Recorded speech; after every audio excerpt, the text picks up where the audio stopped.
días, licenciado.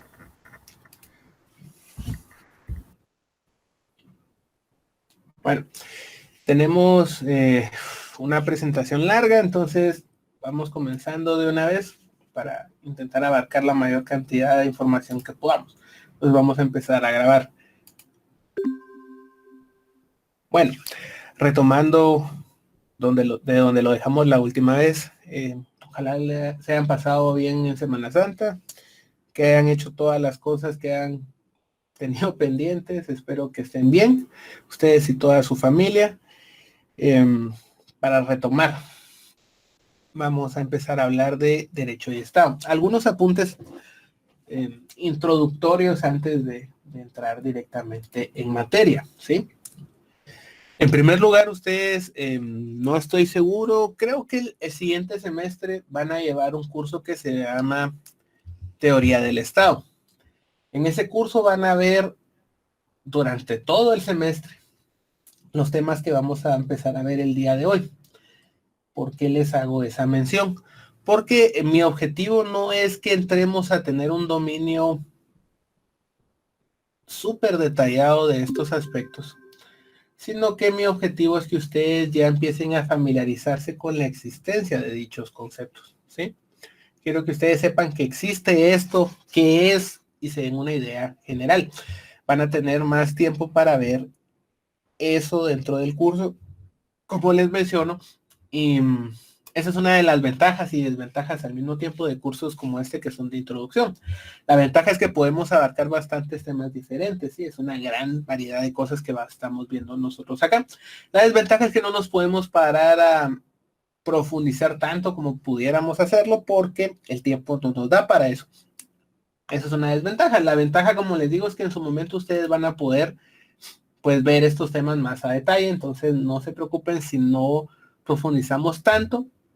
Aquí la parte importante es que ustedes sepan que estos conceptos están ahí, que aprendan a familiarizarse con ellos y que no les toque como empezar de cero ya cuando les toque llevar ese curso, ¿sí? Habiendo dicho eso. Normalmente nosotros comenzamos los temas dando definiciones, ¿sí? Entonces, no quiero llegar a la parte de la definición hasta que estemos ya en las diapositivas finales, ¿sí? ¿Por qué? Porque quiero que ustedes tengan la capacidad al llegar al final de esta presentación, que ustedes tengan la capacidad de formar su propio concepto de qué entienden por Estado. Mi idea es darles a ustedes los elementos de esa definición y que ustedes puedan empezar a jugar con él, ¿sí?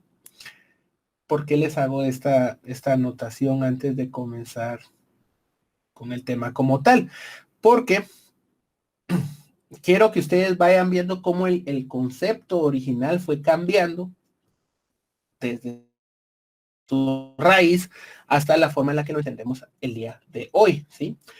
La palabra Estado, ustedes estoy seguro que ya la deben haber escuchado o leído o visto o algo, han interactuado con esa palabra y ustedes habrán dado cuenta que el contexto en el cual se utiliza no siempre es el mismo, ¿sí? Porque la idea que se tiene ahora es que la palabra Estado y gobierno son la misma cosa, ¿sí? Aunque no necesariamente es lo mismo. El gobierno es uno de los elementos del Estado, no es el Estado en su conjunto. Pero, para efecto práctico, mucha gente cuando habla es que el Estado de Guatemala no ha hecho tal cosa, o el Estado de Guatemala no logra darle justicia a toda la población, o el Estado de Guatemala esto y el Estado de Guatemala. Permítame, veo que alguien escribió algo por ahí. La persona, bueno, cualquier duda o comentario o cuestión que tengan, que quieran preguntar, ustedes escríbanlo en el chat.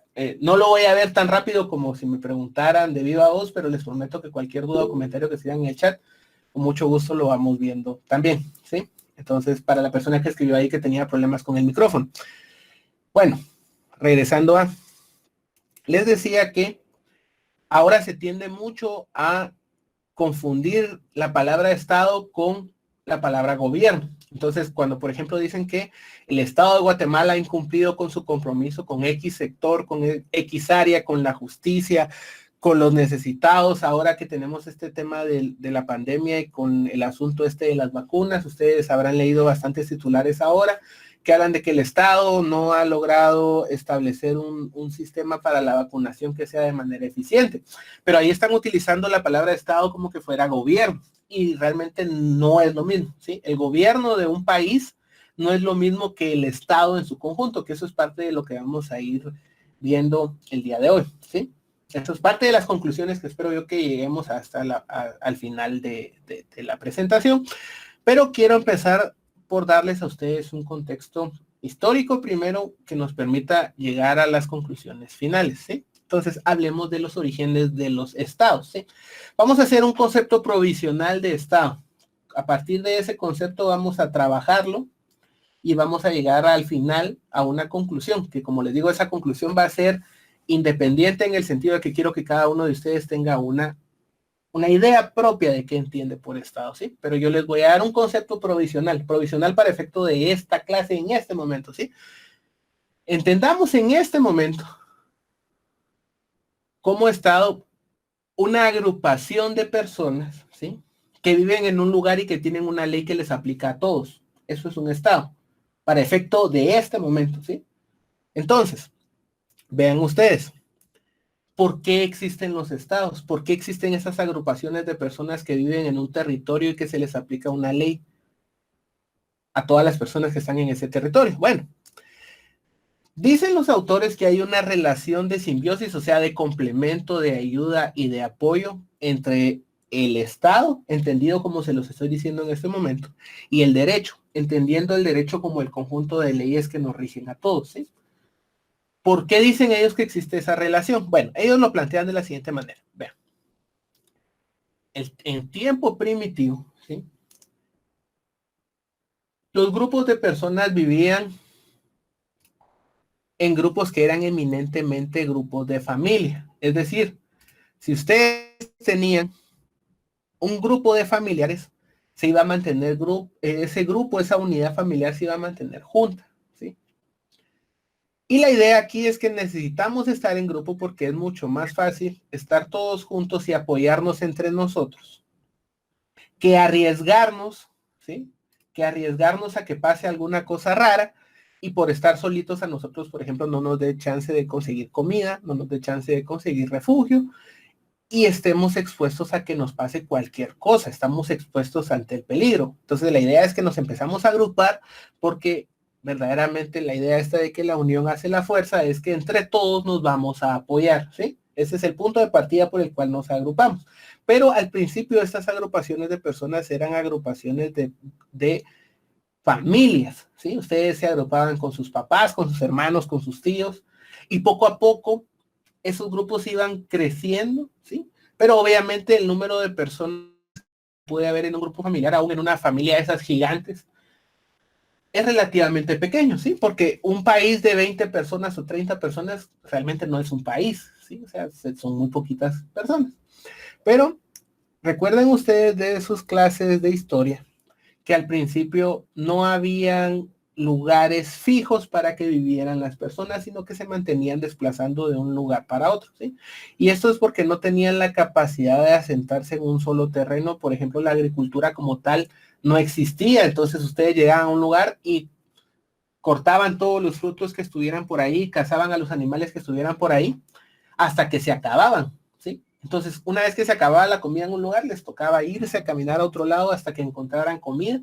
Entonces, estos eran estos grupos sedentarios, perdón, nómadas. Nómadas en el sentido que no tenían una casa, digamos, sino que se mantenían en constante movimiento porque no tenían cómo generar, por ejemplo, el cultivo, por ejemplo, el pastoreo. Todo eso ellos no lo tenían, entonces se acababa la comida, entonces nos tenemos que mover, tenemos que esperar a que vuelvan a crecer frutos acá para regresar y ver si nos comemos algo, ¿sí? Entonces ese era el estilo de vida del hombre de la antigüedad, del tiempo primitivo. Entonces aquí hay dos cosas. Uno es, nos estamos moviendo constantemente, ¿sí? Eso quiere decir que estamos bien expuestos.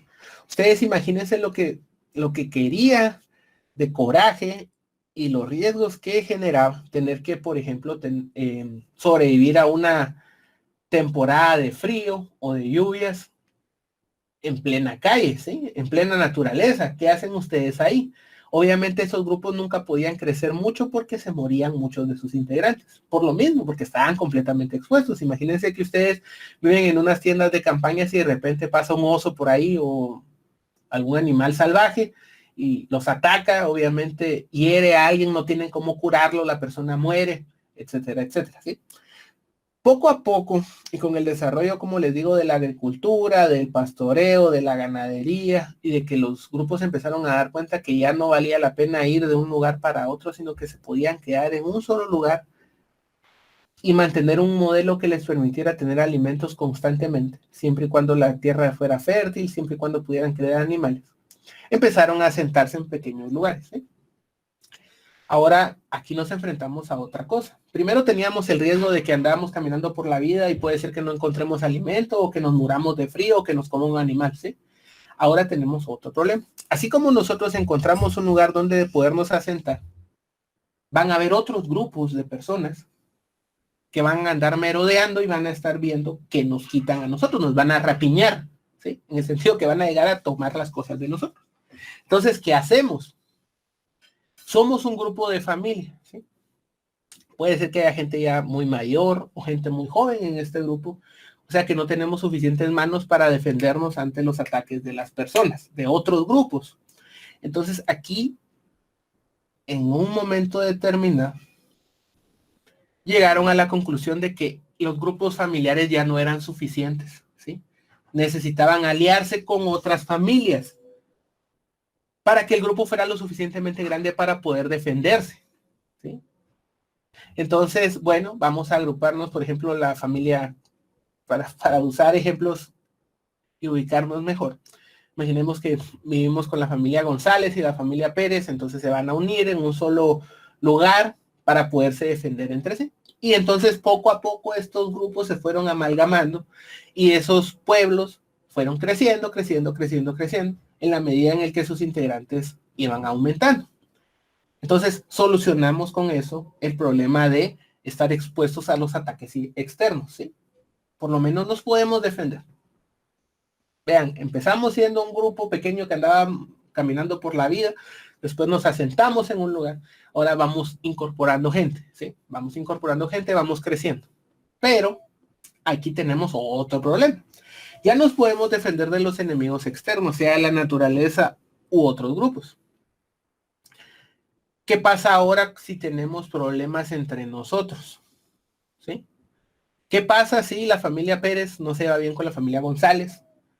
¿Qué pasa si la familia Ortiz no está contenta con la familia Juárez o con cualquier otra familia, ¿sí? ¿Qué hacemos ahí?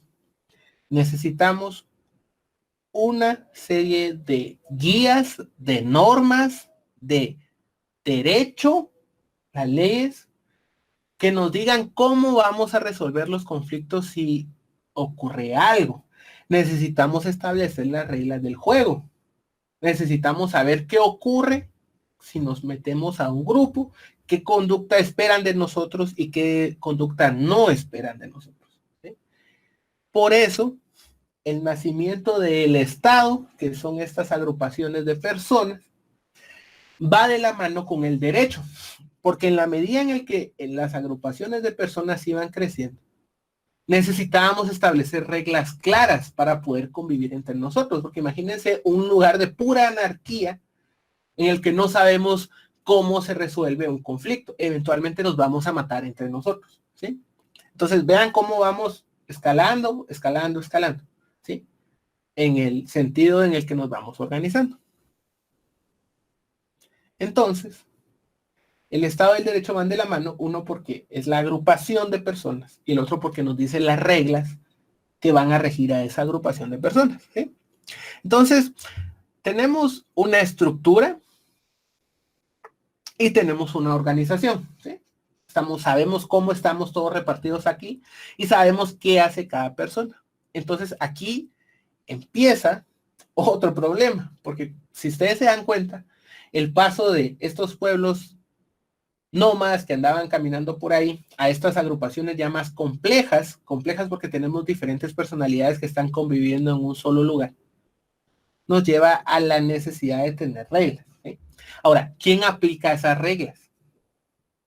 Porque si cada quien puede aplicar las reglas como se les dé la gana, tenemos otro problema, déjenme decirles.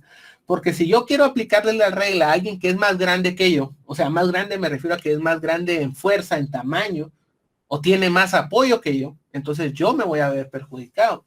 Y en ese sentido no va a importar que existan leyes si la otra persona es suficientemente fuerte a nivel físico para poderse resistir a que yo lo quiera obligar a algo.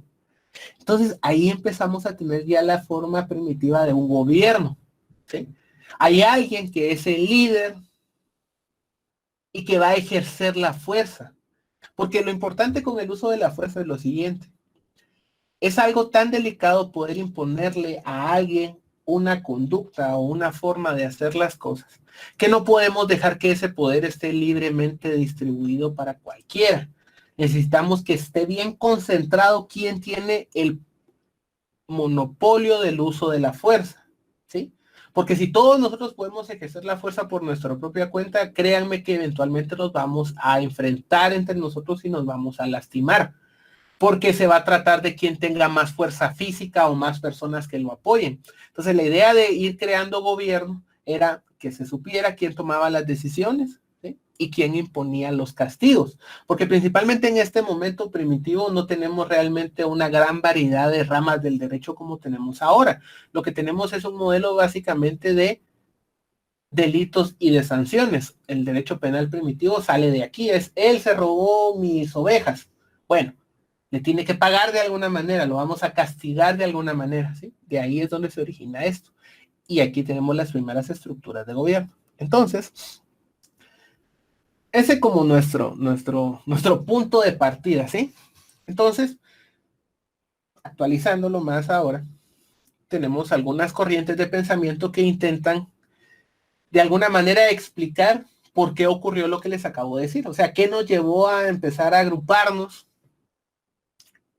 y tomar la decisión de establecer un gobierno primitivo y organizarnos y cuidarnos entre nosotros, etcétera, ¿sí? La escuela histórica alemana lo que dice es, mire, nosotros como seres humanos nos agrupamos en este tipo de organizaciones de manera voluntaria, ¿sí? O sea, nadie me obligó a mí, bueno, nadie obligó a la gente de tiempos primitivos de que se fueran agrupando. Ellos tomaron la decisión de ir y unirse en grupos cada vez más grandes porque se dieron cuenta que la unión hace la fuerza, que entre más personas fueran se iban a defender más fácil de cualquier tipo de amenaza externa, ¿sí? Yo les diría que los alemanes aquí, bueno, esta escuela de pensamiento, la escuela histórica alemana, tiene razón en el sentido de que fue una decisión. Lo que no les diría yo o que no comparto con la visión de los alemanes aquí es que no creo que fuera una decisión realmente consciente. ¿En qué sentido? Miren, nos vamos a agrupar para hacer un gobierno. No fue así. Lo que ocurrió, como les mencioné anteriormente, es que poco a poco la necesidad que íbamos generando, primero de protegernos, después de organizarnos, después de saber quién aplica las sanciones, eso fue un proceso evolutivo, ¿sí? Un proceso que se fue generando por prueba y error, prueba y error. Nos dimos cuenta qué cosas necesitábamos y se hicieron.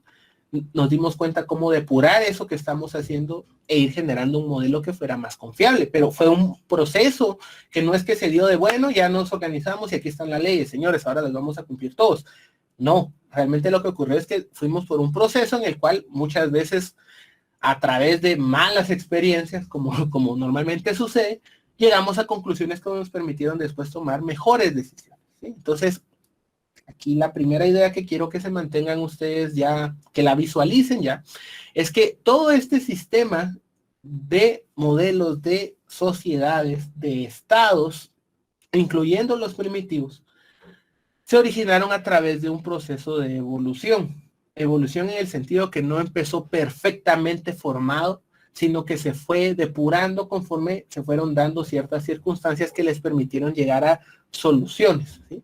Pero los modelos sociales no son modelos perfectos, son modelos que se van perfeccionando. Por eso la sociedad de aquí a 200 años va a ser muy diferente a la que es ahora. Van a haber nuevos retos, nuevas situaciones. Por ejemplo, vean ahora el tema de la pandemia. Nos forzó a vivir de una manera diferente. Y nos forzó a vivir de una manera diferente sobre la marcha, ¿sí? O sea, ahí no hubo margen de, miren, tienen 10 años para prepararse para esto, sino que simplemente sucedió, ¿sí? Entonces, si se dan cuenta, el modelo que tenemos hoy no es que sea perfecto, siguiendo con el tema aquí de la pandemia, pero un año después estamos mejor preparados. Y les hablo no solo de una preparación a nivel gobierno, ¿sí? Porque realmente el gobierno tampoco es que esté muy bien organizado hoy, pero bueno, me refiero a nosotros como personas que estamos metidas en este problema, porque yo les aseguro que ahora todos ustedes tienen sus propios ritos, y ustedes y su familia tienen sus propios ritos de cómo se sanitizan, ¿sí? Ustedes mismos, cómo sanitizan los objetos que ustedes tocan. Yo les aseguro que ustedes ya tienen un equipo de emergencia por si alguien se enferma, ya tienen un modelo de reacción si hay que llevar a alguien al hospital, el tema de las pruebas, todo eso ustedes ya lo tienen ahora, ¿sí? Hace un año no lo tenían. Hace un año no lo tenían, porque no había forma de estar equipados para esto. Lo mismo se aplica acá. ¿Sí? No tenemos un modelo perfecto en el inicio, lo vamos puliendo y lo vamos armando en la medida que las situaciones se fueron dando. Igual sucedió con la sociedad y el Estado. Esta organización de personas no es que haya empezado como ya está ahora, sino que se fue puliendo y se fue mejorando con el paso del tiempo, ¿sí? Entonces, al final del día, el Estado es un proceso evolutivo y cultural. Porque eso explica, sí, el tema de la cultura explica por qué el gobierno de Guatemala, bueno, el Estado de Guatemala no es igual al Estado de México, o el Estado de España, o el Estado de Italia, o el Estado de China. No son los mismos porque los procesos estos de prueba y error que tuvimos nosotros acá no fueron los mismos que tuvieron en otros países, ¿sí? Y por eso la cultura es básica aquí. Entonces, hablemos un poco de tema evolutivo y de tema de desarrollo. Bueno, dejamos a nuestra sociedad primitiva en estos primeros albores de vamos a relacionarnos entre nosotros y vamos a generar un modelo que nos funciona lo suficiente y lo vamos puliendo sobre la marcha, ¿sí? Eventualmente llegamos obviamente a las grandes civilizaciones tipo Grecia y principalmente Roma. Miren, Roma para su suerte y para su condena generó un modelo tan increíblemente depurado y detallado de gobierno que todavía hoy nos sigue afectando, inspirando, molestando, depende de cómo ustedes lo quieran ver el día de hoy, ¿sí? Y se los planteo de la siguiente manera. Roma, en su momento de mayor esplendor, en su momento más grande, era dueña básicamente de la mitad de Europa, de la mitad de Asia y de la parte norte de África. Y les digo que no estaban aquí en América solo porque no sabían que había un continente americano, ¿sí? Pero ellos se expandieron todo lo que pudieron, se expandieron tanto como se los permitió sus propias capacidades. Básicamente eran dueñas, o Roma era dueña de todo el mundo conocido, ¿sí? Al menos del más importante. Y miren, Roma hizo algo que a mí me parece que fue la base de su éxito y a la vez lo que eventualmente terminó siendo el punto medular de su caída, ¿sí? La parte del éxito fue que Roma se dio cuenta rápidamente que, por ejemplo, cuando se iban expandiendo, obviamente iban conquistando esos nuevos territorios, ¿verdad? Y eso los hacían por la fuerza. Obviamente nadie se va, bueno, la mayoría no se va a rendir ante los enemigos sin pelear. Entonces se iba expandiendo, pero en Roma se dieron cuenta de lo siguiente. Mira, si yo vengo y conquisto un territorio, yo lo que necesito es empezar a generar ingresos de ese territorio para compensar el dinero o los recursos que yo gasté en irlo a conquistar. ¿Estamos de acuerdo? Entonces, si por ejemplo yo llego a un lugar y arraso con todo, mato a todos, quemo todo, hago pedazos todo, y bueno, ya me quedé con el territorio, ¿ok? ¿Y qué va a hacer ahora con el territorio que usted destruyó? Entonces los romanos dijeron, no, no, no, miren, vamos a hacer algo. Igual, proceso de prueba y error. Se dio cuenta que no les servía de nada un territorio si no le podían empezar a generar beneficios. Entonces dijeron, miren, vamos a hacer una cosa. Vamos a llegar y vamos a conquistar el territorio, ¿sí? Vamos a quitar a las autoridades que haya en ese caso, digamos, vamos a quitar al rey, al emperador o lo que sea que tengan ahí. Vamos a quitar esa estructura de gobierno pero no vamos a tocar en la medida de lo posible a la población, ¿sí? Porque esa población eventualmente nos tenemos que, esa población que está ahí, nos va a pagar impuestos. Entonces no podemos ir a destruir sus campos y arrasar sus cosechas, porque si no, ¿cómo nos van a pagar? ¿Y qué vamos a hacer si los matamos a todos? Vamos a quedarnos sin mano de obra. Entonces lo que hacían los romanos es decir, bueno, quitamos al gobierno que está aquí y personas que viven acá en este territorio, miren, somos romanos, venimos, conquistamos, ¿sí? Pero a ustedes no les vamos a hacer nada, siempre que paguen impuestos, ¿sí? Entonces, tampoco nos vamos a meter a imponerles leyes que sean diferentes a las de ustedes. ¿Por qué? Porque si ustedes tienen un modelo de leyes de convivencia aquí adentro, y si nosotros venimos a querer imponerles uno diferente, muy probablemente ustedes se van a rebelar. Se van a rebelar en el sentido de que van a preferir morirse a vivir diferente a como están viviendo hasta ahora. Y vean ustedes, eso es bien interesante.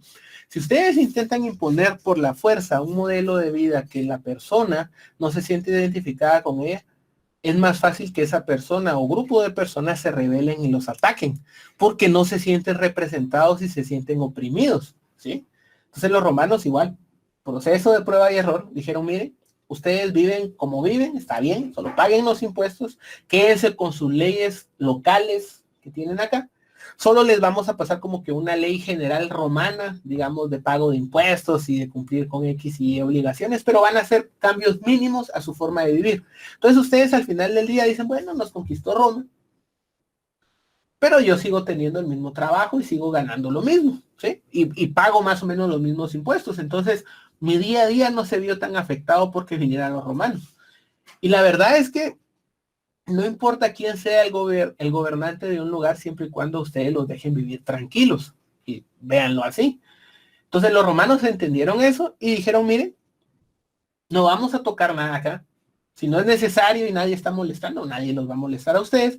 Me pagan mis impuestos y santos en paz. Entonces, ¿qué fue lo que generó eso? Que Roma pudiera ir conquistando, ¿sí? Y obtener beneficios de los lugares donde conquistaba rápidamente. Entonces, eso le permitía seguir con sus campañas militares y seguirse expandiendo. ¿Sí? Ese fue el gran acierto de los romanos. Y poco a poco las leyes, el derecho local de cada uno de esos lugares donde iban conquistando, los romanos, que también, como les digo, los romanos, lo maravilloso de ellos como cultura es que fueron muy flexibles. Se dieron cuenta rápido de cómo tomar decisiones y adaptarse. Entonces ellos veían, por ejemplo, que vienen y conquistan este territorio que está acá, ¿sí?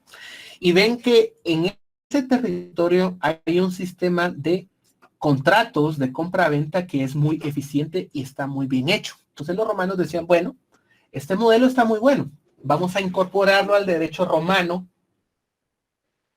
porque es un hecho que esta forma de hacer, por ejemplo, una compra-venta está muy bien hilada, está muy bien estructurada, entonces nosotros lo vamos a tomar y vamos a tomar las mejores incorporaciones de cada uno de los elementos que están en estos pueblos que estamos conquistando. Entonces, imagínense, el derecho romano se enriqueció todavía más de tener esa mentalidad abierta de no llegar y arrasar con todo lo que tenían que arrasar, ¿sí? Sino vamos a ir a conquistar y vamos a quitar lo necesario, pero el modelo lo vamos a respetar. Entonces, llegó un momento en el que Roma se había extendido tanto que vino la parte negativa de haber sido así de flexibles para expandirse, ¿sí? Que era un territorio tan grande que ya no se podía controlar, ¿sí? Era muy difícil mantener el control sobre un territorio si ustedes tenían que desplazarse físicamente de un lugar a otro. Recuérdense que en ese tiempo ustedes o llegaban físicamente a un lugar o incluso si mandaban un mensaje se les tenía que mandar un mensajero, ¿sí? Entonces, los desplazamientos, el tiempo que se tardaba ir de una punta a la otra punta del imperio o del territorio romano, hacía que las decisiones se tomaran muy lentamente y poco a poco Roma fue perdiendo el control primero de los territorios más en las esquinas y eventualmente se desquebrajó. Entonces, ¿qué pasó con los romanos? Dijeron, miren, este territorio está muy grande, entonces vamos a dividir el imperio en 4 secciones y cada sección va a tener su propio emperador, ¿sí? Va a ser el emperador de esta sección, el emperador de esta otra sección y esta sección, ¿sí? Entonces, el modelo funcionó unos años hasta que el que lo propuso se murió, o mejor dicho, se retiró. Y entonces vino lo que siempre pasa cuando hay poder en juego, que es que todos los otros emperadores dijeron, ¿saben qué? Vamos a unificar esto en un solo, con un solo emperador otra vez. Bueno, entonces, ¿quién va a ser ese emperador? Yo voy a ser el emperador, yo voy a ser el emperador, yo voy a ser el emperador. Se pelearon entre ellos, lo clásico, ¿verdad? Entonces se volvió a unificar todo en una sola figura. Se volvieron a dar cuenta que era demasiado grande el territorio para tener a un solo emperador. Entonces aquí vino el punto, el parteaguas y el inicio del fin de los romanos. Decidieron al final partir el imperio en dos secciones, ¿sí? El llamado Imperio Romano de Occidente, que es toda la parte de Roma, toda la parte que Roma conquistó en Europa, ¿sí?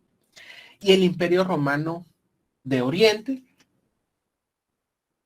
que también es llamado o conocido como el Imperio Romano Bizantino, que es toda la parte que Roma había conquistado de Asia, ¿sí? Entonces, Roma seguía siendo una sola, por nombre, ¿verdad? Seguía siendo el Imperio Romano, pero ya tenía una sección de Europa y una sección de Asia. Entonces, en el 476 después de Cristo, cayó la parte de Occidente, porque incluso dividió el imperio en dos secciones grandotas, seguían siendo demasiado grande, el territorio era demasiado grande. Entonces, los romanos para toda el área que no habían conquistado, ¿sí? Le llamaban bárbaros. Si ustedes no eran romanos, eran bárbaros, tal cual. Entonces, todos estos territorios que todavía no había conquistado Roma se empezaron a dar cuenta que los romanos se estaban debilitando, que eran demasiado grandes para poderse mover y defenderse. Digamos que las órdenes se tardaban mucho en llegar, que había como mucha displicencia porque no se tomaba en serio los designios del emperador, porque no había quien ejerciera su poder, etcétera, ¿sí? Entonces, todos estos pueblos salvajes, ¿sí? Que estaban ahí alrededor de Roma empezaron a conquistar pequeños territorios y empezaron a comerse a Roma, básicamente, la empezaron a fragmentar a través de conquistas. O sea, Roma era básicamente como que ustedes, véanlo de la siguiente manera, imagínense un tiranosaurio, han visto que tienen los bracitos chiquitos. Ustedes ven el enorme tamaño de esos animales, imagínense que ustedes lo pudieran atacar en un área donde no tiene cómo defenderse con los bracitos, ¿sí? Básicamente a Roma le pasó eso, era tan grande que no podía organizarse bien. Entonces, se fragmentó Roma. Una vez que cayó el Imperio Romano del lado de Europa, todavía quedó el Imperio Romano del lado de Asia, ¿sí? Cuando cayó la parte de Europa, comenzó la Edad Media. La Edad Media, lo que se terminó sucediendo es que todos estos territorios que se fueron fragmentando de la Roma de Europa, ¿sí? Eventualmente se convirtieron en reinos. Tuvieron señores feudales y después tuvieron reyes. Y hoy incluso, si ustedes ven, todavía existe la figura de los reyes, cosa que a mí me parece rara, ¿sí? Yo nunca he entendido mucho el sistema de la monarquía, nunca he entendido mucho para qué sirven, la verdad. Si ustedes ven el día de ayer, ¿sí?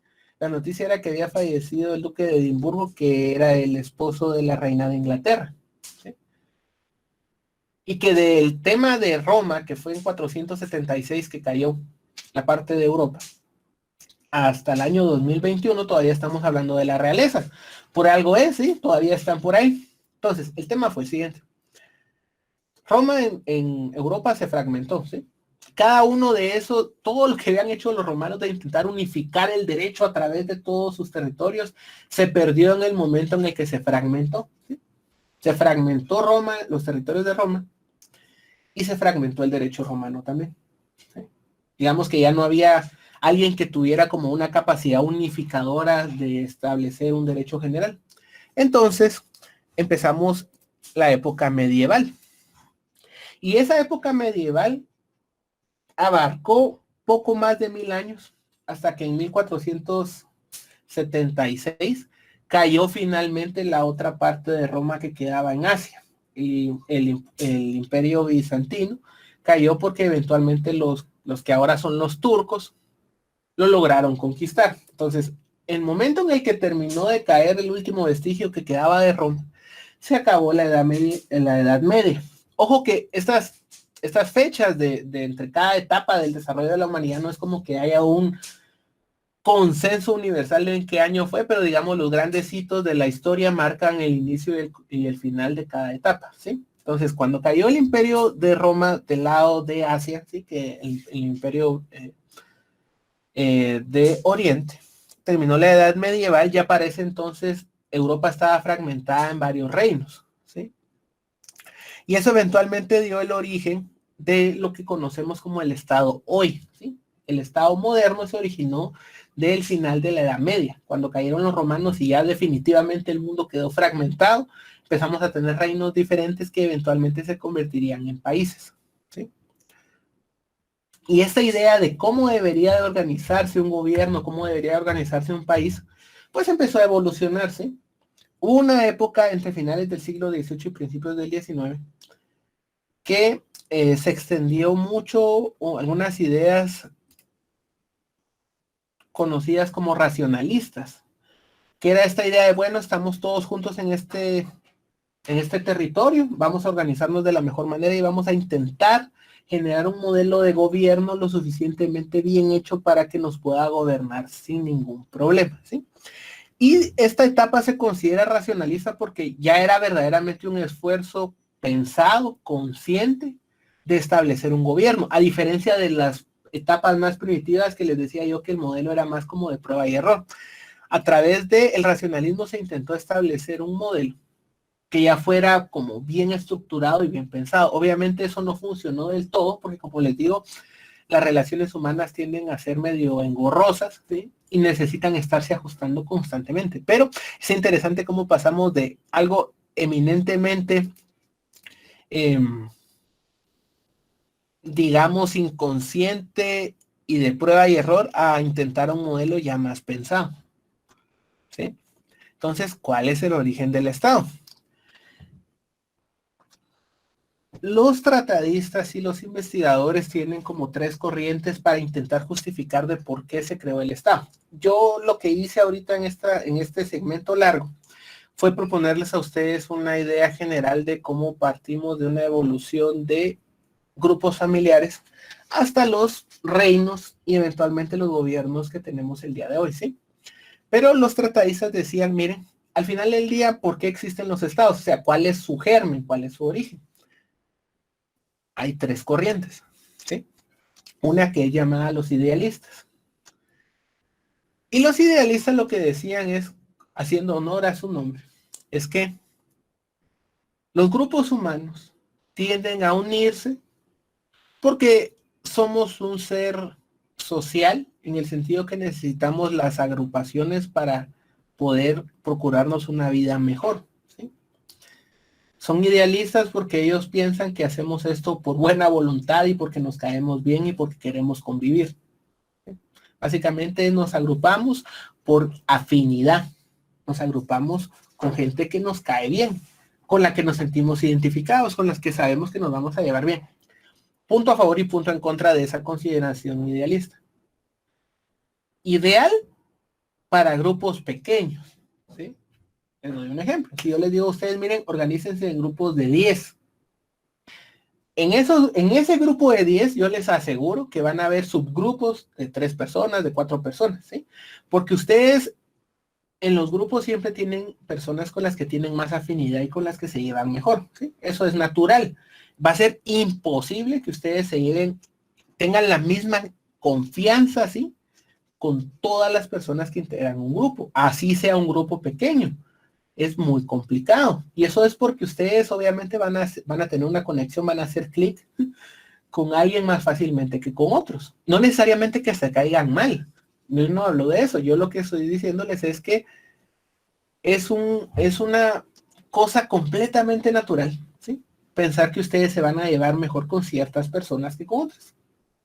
Entonces, la idea esta de que nos estamos agrupando porque es nuestra naturaleza agruparnos y porque nosotros tenemos como ese germen de la convivencia con los demás, yo les diría que sí hasta cierto punto, ¿sí? Sí hasta cierto número de personas, pero para que un estado como tal exista necesita muchas más personas. Ustedes aquí en Guatemala vivimos más de 17 millones de personas. Yo no sé cuántas personas conoce cada uno de ustedes, pero dudo que llegue a pasar de algunos cuantos cientos tal vez. Dudo que alguien tenga miles de personas conocidas, no digamos millones de personas conocidas. Y aún si conocieran millones de personas, yo les aseguro que no podrían tener el mismo nivel de interacción con todos al mismo tiempo. No se puede, ¿sí? Porque vean ustedes que ahorita con el tema de las comunicaciones digitales, las redes sociales y eso, ustedes vean que casi todas las interacciones que ustedes tienen, a lo mucho serán con 4 o 5 personas, fuera de su familia, ¿verdad? Con las que se mensajean, se envían información, se comunican, se platican cosas, se organizan, son grupos pequeños, ¿sí? Entonces, la idea idealista de que nos caemos bien entre todos los que estamos aquí, yo creo que es, como su nombre lo dice, una idea hasta cierto punto muy ingenua, ¿sí? Después tenemos otro enfoque del origen del Estado, con el cual yo particularmente me siento como más en consonancia. La idea de que ese proceso, y eso tengo que estar a favor de eso porque básicamente fue mi presentación, se basó en eso, que nos organizamos en los estados a través de un modelo que es evolutivo. Fuimos haciendo a través de prueba y error estos modelos, estos procesos de estarnos acompañando y agrupando. Si ese modelo en algún momento no funcionaba, lo íbamos a deshacer, eso es un hecho. Por eso es que el modelo es evolutivo, porque no es perfecto y siempre hay que estarlo ajustando, ajustando, ajustando, ajustando por pocos para que vaya siendo mejor. Por eso yo pienso que la idea del Estado es una idea en constante cambio. De aquí a 200 años no sé cómo va a ser el Estado. En ese tiempo van a estar estudiando cómo vivíamos en este siglo y van a decir, qué primitivos eran con X cosa, ¿sí?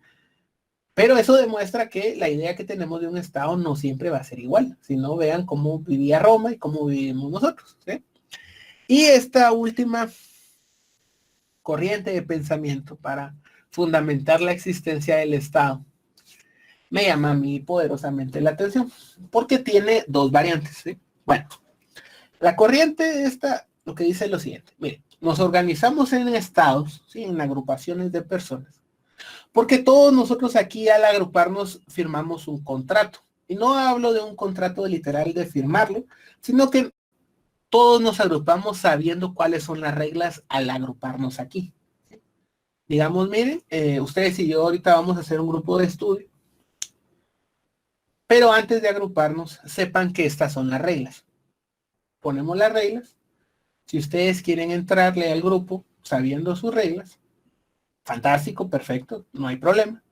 Pero si ustedes no quieren hacer caso de esas reglas, entonces mejor no se unan, ¿sí? Si ustedes no se sienten cómodos con la manera en la que nos organizamos en este grupo, entonces, pues, muchas gracias y hasta la próxima, se puede ir. La idea aquí es que la gente se agrupa y se pone de acuerdo en respetar reglas, ¿sí? Hacemos un contrato social, porque como sociedad nos estamos reuniendo para vivir de una determinada manera. Nadie nos está obligando a estar juntos, pero si estamos juntos vamos a seguir las reglas o van a haber consecuencias por no seguir las reglas, ¿sí? ¿Qué pienso de esta teoría? Como les digo, esto muy a título personal. Estoy de acuerdo en que nos organizamos, ¿sí? Y tenemos que respetar las reglas una vez que estamos organizados. No podemos ir cambiando las reglas del juego sobre la marcha si ya nos comprometimos a hacer algo, ¿sí? Punto número 1. Pero, no creo que sea realmente tan así como lo están planteando ahí, como que firmamos un contrato en cuanto a aceptar todas las cosas, porque si aceptamos la idea de que hay un contrato social, tendríamos que pensar que ese contrato es estático, ¿sí? Si estamos diciendo que nos estamos agrupando y vamos a respetar las reglas que tenemos al agruparnos, eso quiere decir que las reglas no pueden cambiar. Porque ¿qué pasa si yo me uní a ustedes porque esta era la regla ahorita, pero ahorita hay un cambio? ¿Sí? Eso quiere decir que yo acepté con unas condiciones y ahora ustedes me la cambian. Eso no es así. Entonces, este modelo contractualista tiene ese problema, ¿sí? Y de ese modelo contractualista que nos organizamos porque nos pusimos de acuerdo y vamos a convivir todos juntos, todavía se divide en otras dos corrientes. Que son corrientes de pensamiento, ¿sí? Hubo un par de filósofos franceses que tomaron esa idea contractualista y cada uno salió con conclusiones completamente diferentes, ¿sí? Tenemos a Jacobo Rousseau, ¿sí? Que él decía, miren, el hombre se organiza a través de este modelo contractualista porque en naturaleza el hombre es bueno, ¿sí? Es bueno en el sentido que quiere agruparse porque quiere cuidarse, quiere cuidar a los demás y quiere vivir pacíficamente. Eso decía Rousseau, ¿sí? O sea, el hombre se agrupa porque es bueno por naturaleza y quiere vivir juntos. Punto. Y el reverso tenebroso de la idea contractualista lo tiene Thomas Hobbes, ¿sí? Thomas Hobbes decía, mira, el hombre es el lobo del hombre. Eso quiere decir que el hombre mata al hombre. Eso quiere decir que el hombre intenta agruparse a través de este modelo contractualista, porque sabe que si vive él solo se lo van a comer, lo van a matar, le va a pasar algo, ¿sí? Y el hombre es malvado. Si no está agrupado y tiene reglas claras de cómo actuar, entonces va a actuar mal. Siempre que tenga la oportunidad, el hombre va a actuar mal. Eso decía Hobbes. Entonces, ustedes ven, tienen dos formas completamente diferentes de ver la naturaleza humana. Uno dice, nos agrupamos porque queremos vivir tranquilos y en paz todos juntos. Y el otro dice, no, nos agrupamos porque si estamos todos bajo un mismo modelo es más fácil saber qué van a hacer los demás. En cambio, si estamos en un modelo de anarquía en el que no se sabe qué va a pasar, puede ser que en cualquier momento me vengan a atacar. Entonces, el hombre es el lobo del hombre porque es su propio enemigo.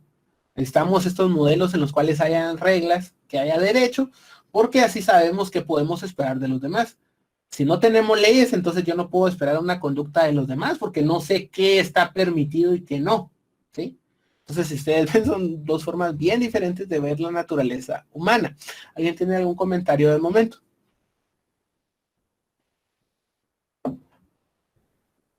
Bueno, si no seguimos. Entonces, tenemos la parte histórica del Estado. Ahora hablemos de los elementos que lo componen. Últimamente he visto algunos autores que agregan más elementos a los que vamos a ver nosotros acá. Pero yo les diría que no vamos a ver esos otros elementos adicionales porque, como les menciono, solo algunos autores los toman en cuenta. En cambio, estos tres que están viendo ustedes en pantalla sí son universalmente reconocidos. Entonces, mejor nos vamos a la generalidad, a lo aceptado en general, que a irnos a particulares teorías, ¿sí? Entonces, ¿cuáles son los elementos que conforman el Estado? El Estado necesita tres cosas para existir como tal. Necesita un territorio, ¿sí? Un territorio sobre el cual ejercer su fuerza. Me refiero a que necesitamos estar físicamente en algún lugar, ¿sí? No podemos ser un país que no tenga un territorio. Necesitamos una población, necesitamos personas. O sea, si tenemos un espacio físico para estar, pero no tenemos a nadie que esté ahí, entonces no tenemos un Estado. Y el último elemento, y ese es el elemento también más controvertido de todos estos que están acá, es el del poder. ¿Qué es el poder? Es la facultad de utilizar la fuerza, ¿sí? Y se los pongo de la siguiente manera. Imaginemos que ustedes y yo realizamos un negocio, ¿sí? Y uno de los dos, sean ustedes o sea yo, incumplimos. La parte que se vea afectada en ese negocio tiene derecho a reclamar, ¿sí? Estamos de acuerdo todos. Tenemos leyes que dicen eso. Y puede tener la razón. Me refiero a que puede tener la razón de que le tienen que pagar algún tipo de indemnización por ese tipo de conducta. Perfecto. Ahora, el tema es que ustedes, a pesar que tengan la razón, no pueden ir por sus propias manos a obligar a la otra persona a que les pague, ¿sí? Ese es el tema del uso de la fuerza. Solo el gobierno, ¿sí? Es el encargado de aplicar por la fuerza las cosas. Si ustedes intentan forzar a alguien a que haga algo, aunque ustedes en el fondo tengan la razón que esta persona les deba dinero o alguna cosa, al que les va a caer una sanción es a ustedes por andar haciendo cosas que no tienen permitido hacer, ¿sí? El uso de la fuerza solo lo tiene el gobierno, no uno como ciudadano. Si uno usa la fuerza sin tener una sentencia, por ejemplo, en donde diga que ustedes pueden obligar a la persona, entonces ustedes van a ser sujetos de sanción. Y ese tema del uso de la fuerza es un tema bien delicado, ¿sí? Bien delicado porque nos lleva al siguiente tema. ¿Qué pasa si el gobierno que se supone que tiene que ejercer ese poder no lo ejerce o lo ejerce mal? Y ese ha sido el gran tema de la Organización de los Estados a través del tiempo. ¿Cómo establecemos un modelo para que el que tome las decisiones las tome bien? A estas alturas del partido estoy seguro que ustedes se habrán dado cuenta de que siempre se critica a los gobiernos porque uno, no se saben organizar, dos, no toman decisiones rápido, tres, son increíblemente confusos en la forma en la que exponen las cosas. Ustedes habrán visto la enorme cantidad de burocracia que hay para poder hacer cada trámite. Es desesperante, ¿sí? Desesperante que por una firma que no esté en una hoja o por una hoja que esté mal numerada o por lo que sea, le rechacen un trámite, ¿sí? Entonces, eso hace que uno a nivel usuario del sistema este legal se pregunte si realmente estamos bien estructurados o no. Se pregunte si realmente la cosa vale la pena o no. Porque nunca sabemos cómo se están tomando las decisiones en las esferas de poder, tal cual. Entonces, pensando en eso, y ese no es digamos que no es una preocupación o problema que sea puramente reciente. Es una preocupación que ha existido desde siempre, siempre, siempre, siempre. Una de las grandes preguntas a nivel político es cuál es la mejor forma de organizar un gobierno. Cada país ha intentado sus propios modelos, ha fracasado, ha comenzado de nuevo, ha intentado aprender de lo que les ha pasado, pero no siempre se ha logrado llegar a buenas soluciones. Entonces aquí les planteo un ejemplo de eso, ¿sí? La evolución de estos sistemas de gobierno. Miren, en el estado antiguo, siendo los estados primitivos, bueno, primitivos entre comillas, ¿sí? Porque Roma, de la cual se habla gran cosa, y Grecia, de la cual se habla gran cosa, porque fueron increíblemente adelantados en muchos temas, tenía esclavos, ¿sí? Era un modelo esclavista. Entonces, vean ustedes un gobierno en el cual se permite la esclavitud. Estados Unidos mismos tuvo su gran guerra civil justamente por el tema de la abolición de la esclavitud. Y estamos hablando de un país que se vanagloria de ser como que de los más civilizados y de avanzada del mundo. Punto y aparte con eso. Bueno, entonces, un modelo esclavista, pues no funcionó. Otro modelo que se ha intentado es el de la aristocracia, que es el tema de los reyes, los nobles, los duques, los archiduques y etcétera, etcétera, ¿sí? La idea de que el gobierno va a estar estructurado a través de una cabeza de estado que es el rey, el emperador o lo que sea que hubiera diferente modalidad, pero la idea es que era un gobernante, ¿sí? Y ese gobernante tomaba las decisiones. Entonces, aquí obviamente hay muchas deficiencias en ese modelo. Para empezar, imagínense que tenemos siempre la autoridad que nos toque según la línea de descendencia familiar, ¿sí? Puede ser que nos toque el hijo de un rey que sea muy bueno y que haga un muy buen gobierno. O puede ser que nos toque algún loco que sea rey y que nos haga pedazos a todos aquí, ¿sí? Entonces ese modelo como que tampoco no nos soluciona el asunto de cómo distribuir bien el poder del uso de la fuerza. Otro modelo que se intentó tener principalmente en Roma, y esto eminentemente fue un modelo platónico en el sentido de vamos a poner en el gobierno a cierto sector pudiente, que fue el de la oligarquía, que es los que tienen más recursos toman las decisiones. Cualquier parecido con la realidad es mera coincidencia, ¿verdad? Y después hemos llegado finalmente al modelo que está ahora, que miren, es muy deficiente, pero dentro de todo lo que está ahí yo les diría que es el mejor. Lo que habría que hacer, y eso es parte de lo que voy a intentar dejarles a ustedes en la cabeza el día de hoy, porque tengo la esperanza de que alguno de ustedes va a ser gobierno en algún momento y va a poder llegar al punto en el que tome alguna decisión con respecto a esto, ¿sí? El modelo que tenemos ahora es el de la democracia, ¿sí? Que es la idea de que las decisiones se toman por mayoría. Y a mí me parece genial, ¿sí? Me parece genial que las decisiones las tomemos todos. ¿Por qué? Porque el modelo que pretendía, por ejemplo, Platón, de que vamos a establecer un gobierno en el cual vamos a sacar a los mejores, y los mejores van a ser los que tomen decisiones, siempre me ha parecido un sistema bastante deficiente. Sí, pregunta.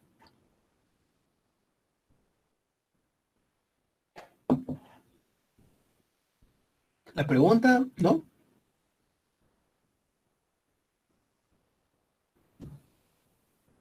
Bueno, alguien levantó la mano ahí, pero como que tiene problemas con el micrófono o algo, y si no, escriba la pregunta en la sección de preguntas. ¿Sí? Bueno, les decía que el tema de la democracia me parece a mí muy importante porque permite que toda la gente participe, ¿sí? Y al poder participar todos, es muchísimo más fácil que las decisiones se tomen por consenso, al menos en teoría.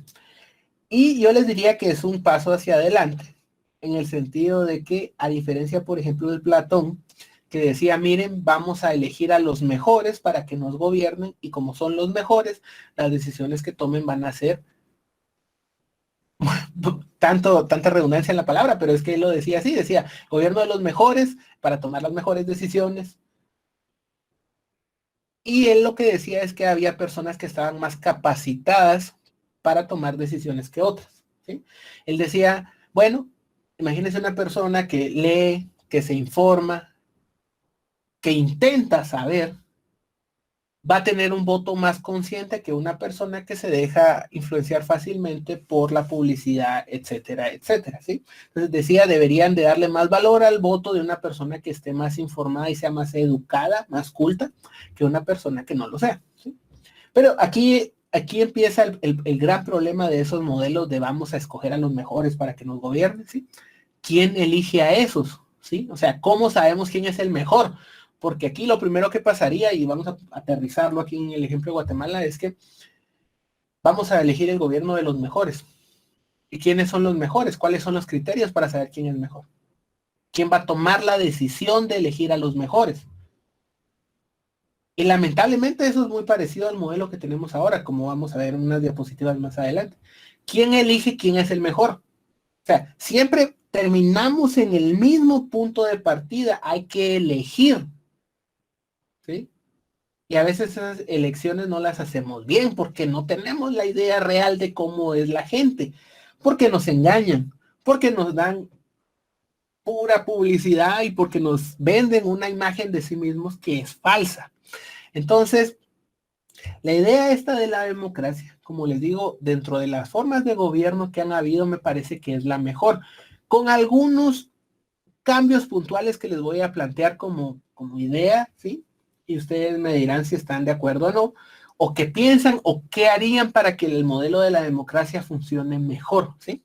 Entonces, estos son los modelos principales de gobierno que han habido, ¿sí? Desde el esclavista hasta este de la democracia. Que quiera que no es un gran avance si ustedes se ponen a pensar que antes teníamos personas que para efecto del derecho no tenían existencia y que eran simples objetos hasta este modelo en el cual todos pueden votar, ¿sí? Entonces, Roma es un ejemplo bastante interesante de este tipo de evolución en sus formas de gobierno. Les decía que históricamente Roma eventualmente se separó en dos secciones, ¿sí? Al ser tan grande, y que una se fragmentó primero, la de Europa, y después se fragmentó la de Asia, ¿sí? Pero además de esa como tumulto de su territorio, de cómo estaba dividido, Roma también tuvo una estructura de gobierno que cambió con el paso del tiempo, porque primero tuvo reyes, después tuvo un senado y eventualmente tuvo emperador, ¿sí? Que esos son los tres grandes segmentos de la historia de Roma. ¿Y qué demuestra Roma con eso, con esa evolución, o si se quieren, con esa involución desde un gobierno representativo a uno eminentemente unipersonal con la figura del emperador? Lo que demostró Roma es que al final de cuentas el tema de quién ejerce el poder es algo que siempre está ahí, siempre es un problema, siempre es algo que tenemos que intentar resolver de alguna manera u otra, y tal vez una solución que funcionó el día de hoy no nos va a funcionar dentro de 20 años o 50 años. Entonces, eso prueba dos cosas. Uno, que los sistemas de gobierno necesitan estarse ajustando constantemente, porque un sistema de gobierno no es perfecto para toda la vida. O sea, primero no va a ser perfecto y segundo no va a ser el mejor sistema siempre. Va a necesitar hacer ajustes y cambios bien particulares para que funcione. Primero. Segundo, quien ejerce el poder siempre es tema de conflicto porque obviamente todo el mundo queremos mandar. Y eso me incluyo yo, ¿sí? Todos quisiéramos tomar decisiones de manera autónoma. Entonces, imagínense la tentación de tener el poder completo de mandar a todos. Es un poder demasiado grande. Entonces, aquí se trata de que el modelo que se escoja no permita que eso pase, ¿sí? Que no permita que alguien diga, esto se hace de mi manera y me da igual todo. Y así lo vamos a hacer. Parte de un sistema sano es que se cumplan algunos presupuestos que vamos a ver en las siguientes diapositivas, ¿sí? Entonces, vean esto. Esta es una sentencia de la Corte de Constitucionalidad. Yo siempre que les cite alguna sentencia, les voy a poner el número de expediente, ¿sí? Que es el número de caso, por si ustedes lo quieren buscar, y la fecha. Para efecto práctico, extraje solo la parte que es atinente a lo que estamos hablando el día de hoy, ¿sí? Digamos que el contexto del caso no nos interesa, sino la conclusión a la que llegó la Corte. Miren, dice, la organización del Estado, estamos hablando del Estado de Guatemala y estamos hablando de la Corte de Constitucionalidad, ¿sí? Dice, la organización política del Estado se encuentra regulada en la parte estructural de la Constitución. Nota importante acá. Si ustedes tienen alguna constitución por ahí cerca, y si no, en internet, vean el índice de la Constitución, ¿sí? Cuando ustedes salgan de la parte inicial, donde habla de los derechos, creo que por ahí por el artículo 130, por ahí, no, 140, empieza a hablar de cómo está estructurado el Estado de Guatemala, ¿sí? Cuáles son las instituciones que lo conforman. Y eso es para que ustedes se den una idea de cómo estamos armados aquí en Guatemala, como si fuera un esqueleto. Véanlo ahí, ¿sí? Dice, la organización política del Estado se encuentra regulada en la parte estructural de la Constitución, que es lo que les digo, de que ahí están, cómo están separados los órganos de gobierno de Guatemala. Entonces dice, en las disposiciones correspondientes al Estado, su forma de gobierno, el ejercicio del poder público y los organismos estatales. En ellos, la legitimidad de los funcionarios públicos de elección popular que integran los organismos legislativo y ejecutivo, y las corporaciones municipales basadas en elección popular, tales como presidente y vicepresidente de la República. Los diputados, los alcaldes, las corporaciones municipales, proviene de un régimen especial político electoral que norma también la consulta popular. Importante acá. La Constitución establece una forma de reformarla dependiendo de qué sección quieran reformarse. Eso es de lo que está hablando acá. Entonces, dice, este régimen de reforma de la Constitución se orienta a hacer efectiva la participación ciudadana en aplicación de la democracia representativa a través de elecciones populares libres, al ejercitarse los derechos políticos o de libertad de los ciudadanos para elegir y ser electos a los cargos públicos mediante sufragio universal. ¿Qué tiene de importante esto que les resalté ahí? Miren,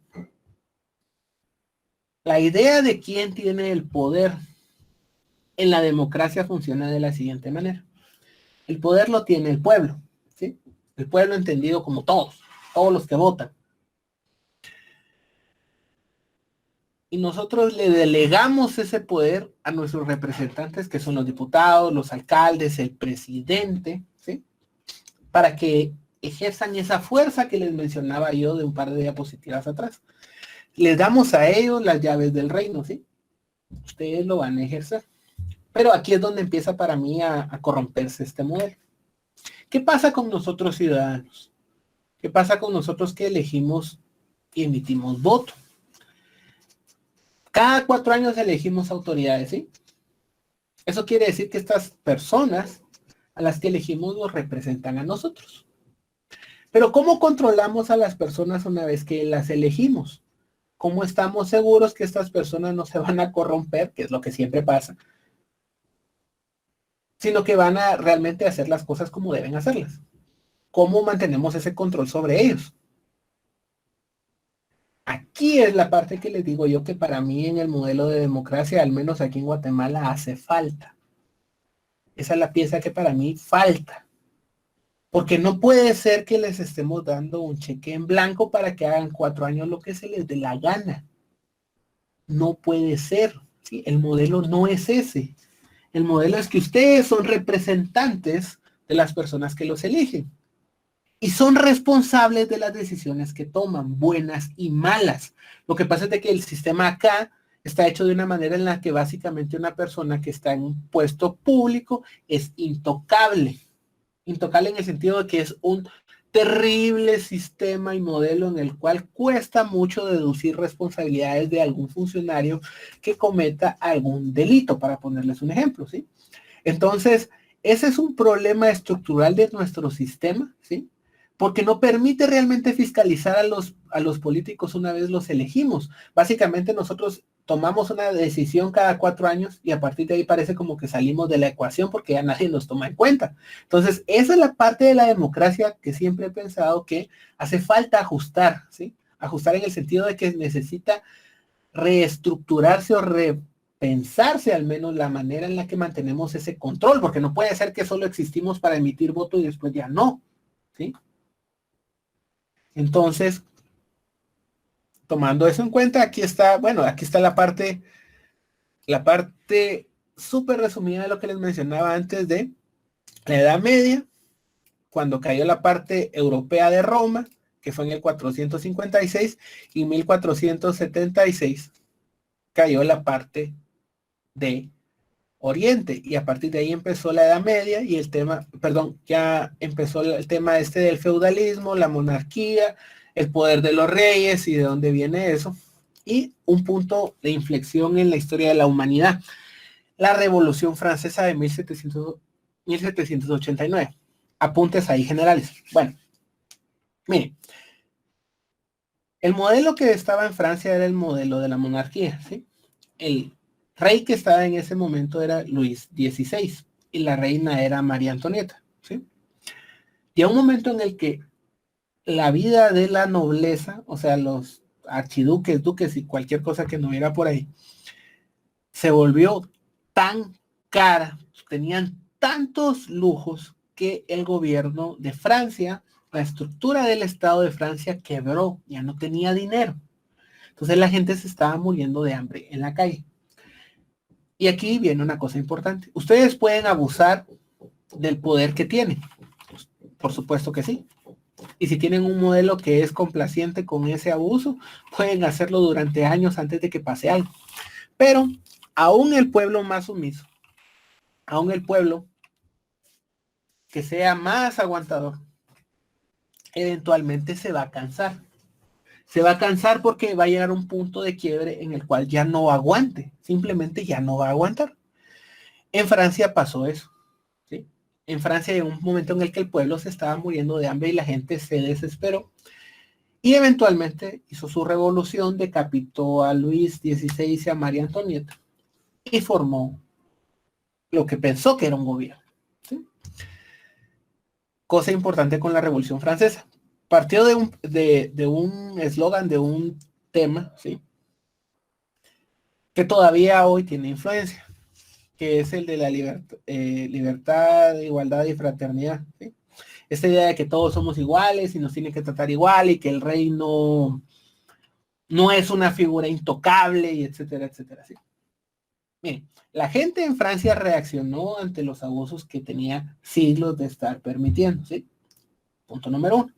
Punto número 2, y que fue algo que es muy parecido a lo que nos pasó aquí en Guatemala en 2015. ¿Sí? Quitamos a las autoridades, pero después, ¿qué hacemos? Porque el problema realmente no solo es la persona que estaba ahí abusando del poder. El tema es, ¿qué hacemos ahora? Para que no vuelva a pasar eso. Porque no es una excepción que alguien abusara del poder, es una regla que alguien va a abusar del poder. Una regla porque cuando tenga la oportunidad de abusar del poder, lo va a hacer. ¿Sí? Lo va a hacer. Y si lo tiene fácil, todavía más. Entonces, dijeron los franceses, bueno, necesitamos hacer cambios en el gobierno. Y lamentablemente las ideas francesas no funcionaron. ¿No funcionaron en qué sentido? No supieron qué hacer. Empezaron a rebotar a través de diferentes modelos de qué hacemos, qué hacemos, qué hacemos. Y pasó algo que es una etapa bien dura desde 1789 hasta 1800, que en Francia existió lo que se llamaba el Gran Terror, ¿sí? Que era básicamente el que cualquier persona que sospechemos que quiera hacer alguna cosa o lo que sea, la guillotinamos. Cualquier cosa, guillotinaron a más de 100,000 personas en ese tiempo, ¿sí? Es una barbaridad. Y obviamente los que empezaron con una idea, llamémosle noble, de lo que era la revolución y de lo que necesitábamos hacer, se corrompieron. En particular hay una figura ahí, no recuerdo cuál es el nombre, pero era de apellido Robespierre. Eran dos bandos que se formaron, los jacobinos y los del bando de Robespierre. Pues este Robespierre empezó a acumular poder y empezó a guillotinar gente por todos lados, ¿sí? Era como, este se quiere rebelar, este está en contra de la revolución, este aquí, este. Empezaron a ejecutar gente y eventualmente lo ejecutaron a él también, ¿sí? Porque, o sea, se salió de control la situación. Y en esa anarquía de poder eventualmente llegó Napoleón y Napoleón se coronó emperador. Entonces, ¿cuál es la gran enseñanza de la Revolución Francesa? Cuando un modelo se agota, se rompe, ¿sí? Que fue lo que pasó con la monarquía ahí. Pero no solo se trata de quitar a la persona y hacer toda una serie de movimientos ahí por la fuerza, sino que se necesita de saber cuál es el camino que se quiere tomar, porque si no vamos a regresar a los mismos vicios, ¿sí? En eso vamos a darle un poco la razón a Thomas Hobbes, en el sentido de que la gente tiende a intentar acumular poder, o sea, está en nuestra naturaleza eso. Entonces, si ustedes tienen un modelo en el que es fácilmente que alguien cometa abusos, créanme, la persona va a abusar. Y algunas personas dirán, no, pero es que hay personas de buen corazón que van a hacer eso. Sí, ok. Hay personas de buen corazón que sí quieren dar un buen servicio, digamos, o hacer bien su trabajo. Yo no les voy a discutir eso. Lo que sí les voy a discutir es que no podemos tener un modelo de gobierno en el cual dependamos del buen corazón de la persona que esté en el gobierno, ¿sí? Porque eso quiere decir que es una moneda al aire. No sabemos a quién nos vamos a topar ahí. Entonces, si el modelo es tan débil que dependiendo del carácter de la persona que esté en el gobierno, las cosas se hagan bien o se hagan mal, créanme que ese modelo no sirve, ¿sí? Entonces, el estado actual es perfecto o puede mejorarse, no es perfecto y nunca va a ser perfecto, ¿sí? Dejemos claro eso. La ventaja de que no sea perfecto es que se puede mejorar siempre, siempre hay un camino, siempre. ¿Eh? Y ese camino lo que necesita es tomar de referencia las cosas que se están haciendo mal o se hicieron mal e intentar mejorarlo, ¿sí? Entonces, toda esa parte histórica que vimos ya vimos los elementos del Estado. Ahora, ¿cuál es la naturaleza del Estado? O sea, ¿qué es el Estado? ¿Qué se conforma el Estado? ¿Cuál es la esencia del Estado? Entonces, George Jelinek, él es un tratadista, bueno, fue un tratadista que decía que al Estado lo podemos entender desde dos puntos de vista. Una parte que es objetiva y una parte que es subjetiva, ¿sí? Él decía que si lo vemos desde un punto de vista objetivo, el Estado existe. ¿Qué quiere decir esto? Miren, nadie de nosotros ha visto al Estado porque no tiene una existencia, llamémosle física, o sea, no podemos decir, aquí está el organismo ejecutivo, o sea, aquí está, lo podemos tocar, aquí está el organismo legislativo. Pero sabemos que existe, ¿sí? Porque toma decisiones que nos afectan, porque sabemos que está ahí, que nos ordena cosas. Entonces él decía que desde ese punto de vista el Estado tiene una existencia física, perdón, una existencia objetiva, o sea, existe como tal, aunque físicamente no lo podamos tocar. Entonces, esto ha llevado a algunos tratadistas a pensar que la parte más importante de un Estado es esta situación de que existe y que ejerce fuerza sobre nosotros, ¿sí? El poder del que hablábamos anteriormente, consideran algunos tratadistas que es el elemento más importante de un Estado, ¿sí? Que es ese sistema del poder, el ejercicio de la fuerza, el que distingue al Estado de cualquier otra organización de seres humanos. Yo les diría que sí es muy importante el poder, pero no puede ser considerado lo más importante, porque si tenemos el poder, o sea, tenemos un gobierno, pero no hay un territorio donde se ejerza esa fuerza y no hay gente sobre la cual se ejerza esa fuerza, realmente el Estado le hacen falta elementos, ¿sí? O sea, no está completo. Aquí volvemos a mencionar un tanto al tema de Hobbes, que para Thomas Hobbes con el tema este de que el ser humano es malvado por naturaleza, ¿sí? Yo no llegaría tan lejos para decir que todos somos malvados por naturaleza, pero sí es cierto que si no se nos da un sistema que controle nuestros peores impulsos, estamos a una mala decisión o a un mal día de tomar un camino equivocado. Entonces hay que tener cuidado con eso. Entonces, algunos otros tratadistas lo que decían es que el Estado es un organismo natural que tiene leyes internas propias. Yo les diría que esa idea de que el Estado tiene sus propias leyes no necesariamente es cierta, ¿sí? Porque sí es cierto que evoluciona y cambia. Lo que no es cierto es que venga con su propio set de normas que digan cómo debe tener una forma un Estado, sino como les digo, es un sistema y un modelo que necesita irse mejorando constantemente, ¿sí? Entonces, esa es la parte, digamos, objetiva para Jelinek, y la parte subjetiva lo que decía era que el Estado es una abstracción, ¿sí? Eso quiere decir que es una idea que tenemos nosotros. Básicamente nos inventamos el Estado para justificar la manera en la que nos estamos organizando. Ejemplo, digamos que ustedes y yo hacemos un club, de lo que ustedes quieran, ¿sí? O una sociedad. Hacemos una sociedad anónima. La sociedad como tal existe fuera de nosotros, ¿sí? O sea, si se va un integrante de esa sociedad, la sociedad va a seguir existiendo porque es independiente a nosotros. Pero si se dan cuenta, esa sociedad existe gracias a nosotros. Me refiero a que si no lo hubiéramos inventado, no existiría.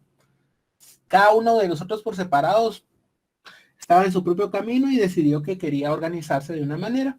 Y entonces creamos la ficción de esa sociedad. Pues es el mismo enfoque que da la parte de entender subjetivamente al Estado, en el sentido de que dice, miren, el Estado es una creación, una invención del ser humano en el cual justificamos eso, ¿sí? Justificamos habernos organizado en estas formas de gobierno. Entonces, el Estado como organismo ético espiritual. Esta es una corriente, siempre estamos hablando de subjetivismo, ¿sí? Estamos hablando de que creamos una ficción que es el Estado. Y algunos tratadistas lo que decían es que esta ficción tiene una naturaleza espiritual, en el sentido de que en algún momento tuvimos una como iluminación del cielo que nos dijo, que nos hizo sentir que necesitábamos organizarnos en un estado, porque necesitamos vivir en comunidad. Aquí, como les digo, estas teorías yo creo que son un poco extremas en el sentido que intentan justificar que somos o muy buenos o muy malos por naturaleza y por eso nos unimos. Yo creo que realmente no es tanto que seamos buenos o malos, simplemente necesitamos unirnos, ¿sí? O sea, hay un límite de lo que nosotros podemos hacer a nivel individual. Ustedes pónganse a pensar que, imagínense cómo sería el día a día de cada uno de nosotros si cada uno por separado tuviera que buscarse una casa, comida y ropa todos los días. Todos los días tendríamos que dedicarnos a eso. No podríamos hacer nada más, ¿sí? O sea, toda nuestra vida se iría en sobrevivir, básicamente. Esa es la idea que creo yo que debería de ser nuestro punto de partida de por qué existen los estados, porque son necesarios, ¿sí? Porque si pudiéramos hacerlo por nuestra cuenta, yo creo que la mayoría lo haría. Pero la verdad es que nuestra vida, expandir nuestra vida más allá de la mera supervivencia, necesita el apoyo de los demás. No necesariamente un apoyo consciente de que alguien sepa que me está ayudando, sino de que vivimos todos juntos y a través de las acciones de cada uno, pues nos ayudamos entre nosotros. Aunque, como les digo, no necesariamente lo hagamos de manera consciente, ¿sí? Entonces, el Estado, comunidad colectiva de asociación, tiene fines permanentes. Permanentes en el sentido de que, miren, se funda el Estado, ¿sí? Hablemos de Guatemala. A través de la historia hemos tenido diferentes constituciones. Yo les he mencionado que la constitución es la norma base de todas las demás, que todas las demás normas se tienen que acoplar o tienen que respetar lo que dice la constitución, ¿sí? Entonces, esta idea de que el Estado es una agrupación de personas que tienen un fin permanente, no necesariamente es cierta porque podemos crear constituciones nuevas y entonces los fines del Estado pueden cambiar. Entonces hay que tener cuidado con que estas teorías subjetivas a veces son demasiado subjetivas en el sentido de que ponen variantes que no necesariamente se cumplen, ¿sí? Porque los fines del Estado no siempre son los mismos. Y si ustedes tienen curiosidad, si quieren se los voy a subir a Blackboard hay un documento que se llama Digesto Constitucional, ¿sí? Que es básicamente un documento donde están todas las constituciones que han habido en Guatemala desde la colonia, desde la constitución de 1812, la constitución de Cádiz, hasta la más reciente que es la del 86, ¿sí? Que comenzó su vigencia en el 86, que es esta que está ahorita vigente. Y ustedes se van a dar cuenta que los fines del Estado de Guatemala han cambiado con el paso del tiempo, ¿sí? Entonces, esta idea de que es un conjunto de fines permanentes los que tiene el Estado, no necesariamente. Entonces, otras teorías jurídicas acerca del Estado, ¿sí? Estas lo que dicen es que en el Estado lo que se establecen son relaciones jurídicas, en el sentido de que es como una naturaleza contractual. Ustedes están dentro del Estado, tienen una cierta expectativa de las cosas que quieren y también tienen una cierta expectativa de las cosas que pueden pasar, ¿sí? Entonces es una relación como que fuera un contrato. Sin embargo, eso no necesariamente es cierto, porque hay veces que ustedes están dentro de un país, como les he dicho, en puro tránsito o de turismo. O sea, ustedes están ahí y se les aplican las leyes de ese país, de ese estado, no necesariamente porque ustedes hayan aceptado contractualmente que les apliquen toda la ley, sino que simplemente están de paso. Entonces, esa idea como que le hace falta también. Otros elementos considerar acá. El Estado puede poseer derechos. El Estado como tal sí tiene derechos. De hecho, tiene también obligaciones. Si no, vean ustedes, cada cierto tiempo el bendito Congreso de acá sale diciendo que quiere hacer un préstamo o hace un préstamo, mejor dicho, porque nunca dicen que lo van a hacer, simplemente lo hacen.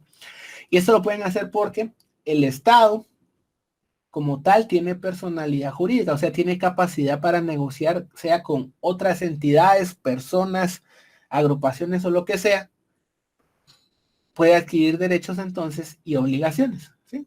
Como cualquier persona, básicamente en este sentido, los estados tienen esa capacidad. Entonces, hablemos de los elementos del estado que ya los habíamos mencionado de manera general, pero que ahorita los vamos a ver más a detalle. Entonces, hablemos primero de la población. Bueno, primero hagamos una distinción acá. Ustedes habrán escuchado que las palabras población, pueblo y nación tienden a utilizarse de manera casi que intercambiable. Esto ocurre porque, como les mencionaba al principio de la clase, la palabra Estado es una de esas que se ha utilizado tanto y por tanto tiempo que a veces su significado se va perdiendo, ¿sí? Y a veces no estamos muy seguros de cuándo se usa. Lo mismo sucede con estas tres palabras. Entonces, para efecto eminentemente técnico, no son lo mismo. Son tres cosas completamente diferentes. Bien, primero, población. ¿Qué es población entendida dentro de la teoría del Estado? Son todas las personas que están en un territorio, sea que vivan ahí, que estén de paso ahí o que sean turistas ahí, no importa. Todas las personas que estén en el territorio de Guatemala se les aplican las leyes de Guatemala, a todas, ¿sí? Sin excepción, salvo el tema del cuerpo diplomático. Los embajadores y todos los que trabajan en las embajadas, ¿sí? En ciertos puestos específicos, no se les aplican las leyes del país donde estén. Por ejemplo, de la Embajada de Estados Unidos, Guatemala no les puede hacer nada porque tienen inmunidad diplomática, por darles un ejemplo. Pero esa es la única excepción que hay de este principio de que todas las personas que estén en el territorio de Guatemala se les aplican las leyes de Guatemala, ¿sí? Población general, ¿sí? Pueblo. Este es un concepto más restringido. Es solo las personas que son mayores de edad, ¿sí? Porque son personas que pueden emitir votos. Ese es el pueblo, ¿sí? Ahora, importante acá, todos los mayores de 18 años tienen la capacidad de emitir voto, no. Si a una persona es mayor de 18 años pero la declaran interdicto, entonces esta persona no puede emitir voto, ni siquiera puede celebrar contratos, no puede hacer nada a menos que le nombren un tutor, ¿sí? ¿Y qué ocurre con eso? Miren, que una persona la declaren interdicta quiere decir que oficialmente con una declaración de juez declaran que esta persona mentalmente no está bien.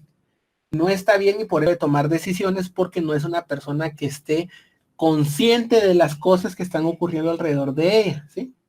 Entonces, esta persona se considera que es un peligro que tome decisiones si no tiene la capacidad para hacerlo realmente bien, o por lo menos ser consciente de que está tomando esas decisiones. Entonces, pueblo. Y ahora hablemos de nación. La nación, y este concepto aquí, creo yo que está como mal usado, porque yo creo que tiene partes ahí que no me hacen mucho sentido. Y es, miren, nación es el conjunto de grupos étnicos, grupos culturales, grupos lingüísticos que existen en un país. Y desde ese punto de vista yo creo que realmente está mal enfocado esto, ¿sí?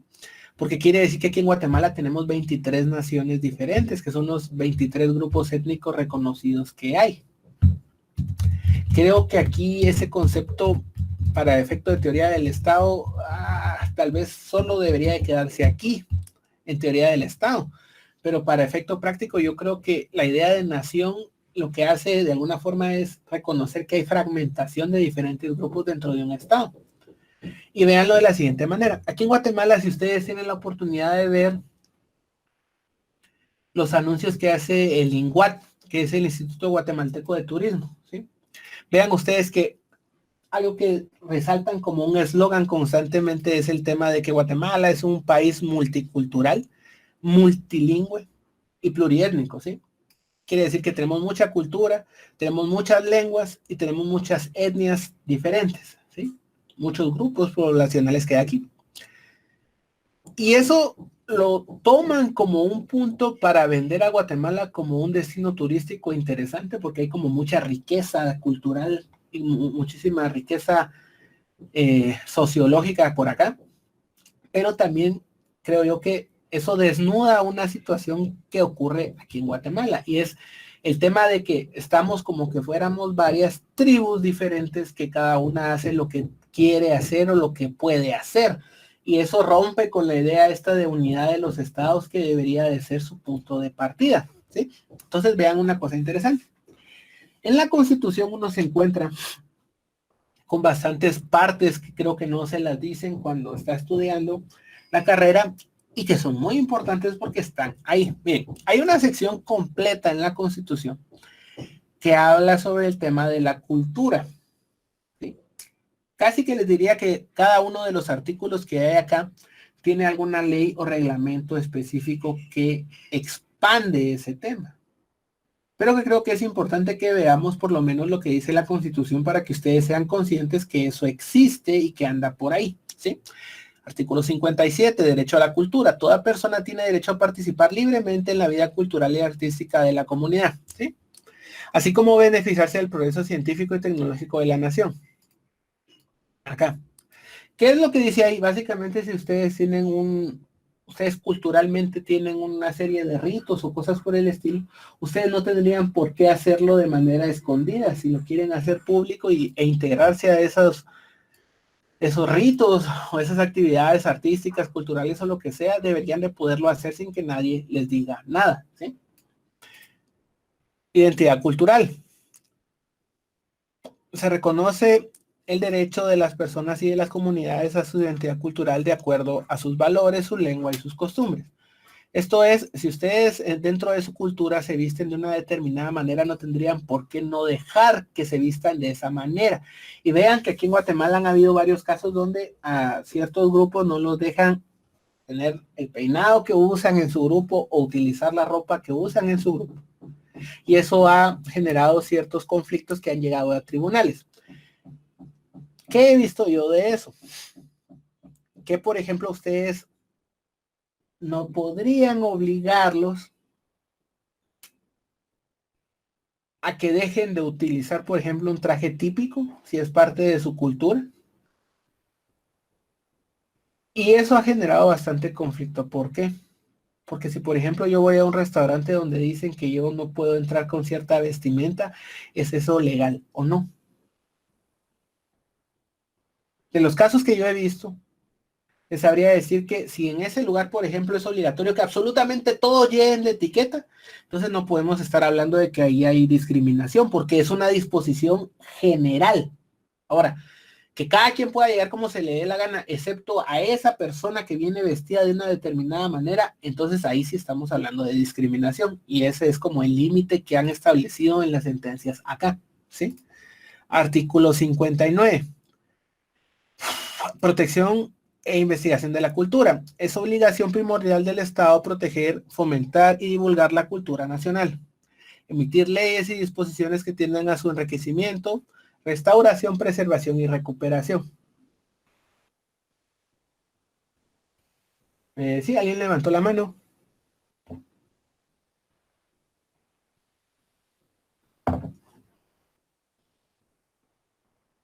¿No? Bueno, si no, la persona que levantó la mano, ok. Sí, licenciado, soy yo.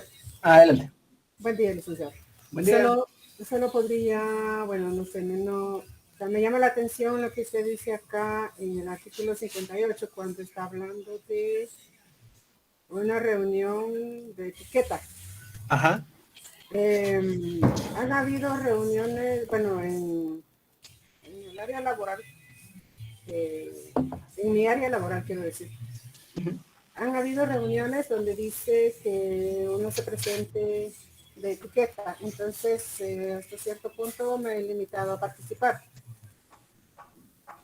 Porque se han dado casos que han regresado personas que no van adecuadamente vestidas o porque no les parece cómo va uno vestido. Entonces, mi pregunta acá es, bueno, usted estaba diciendo eso es correcto o no, y si está, como lo dijo hace un ratito, bueno, si está permitido o está prohibido. Y si, por ejemplo, en este caso, que sería de etiqueta, ¿podría entrar alguien con su traje típico? ¿O tiene que llegar, por ejemplo, con un traje formal, como lo están pidiendo, solicitando para formar parte de esa reunión?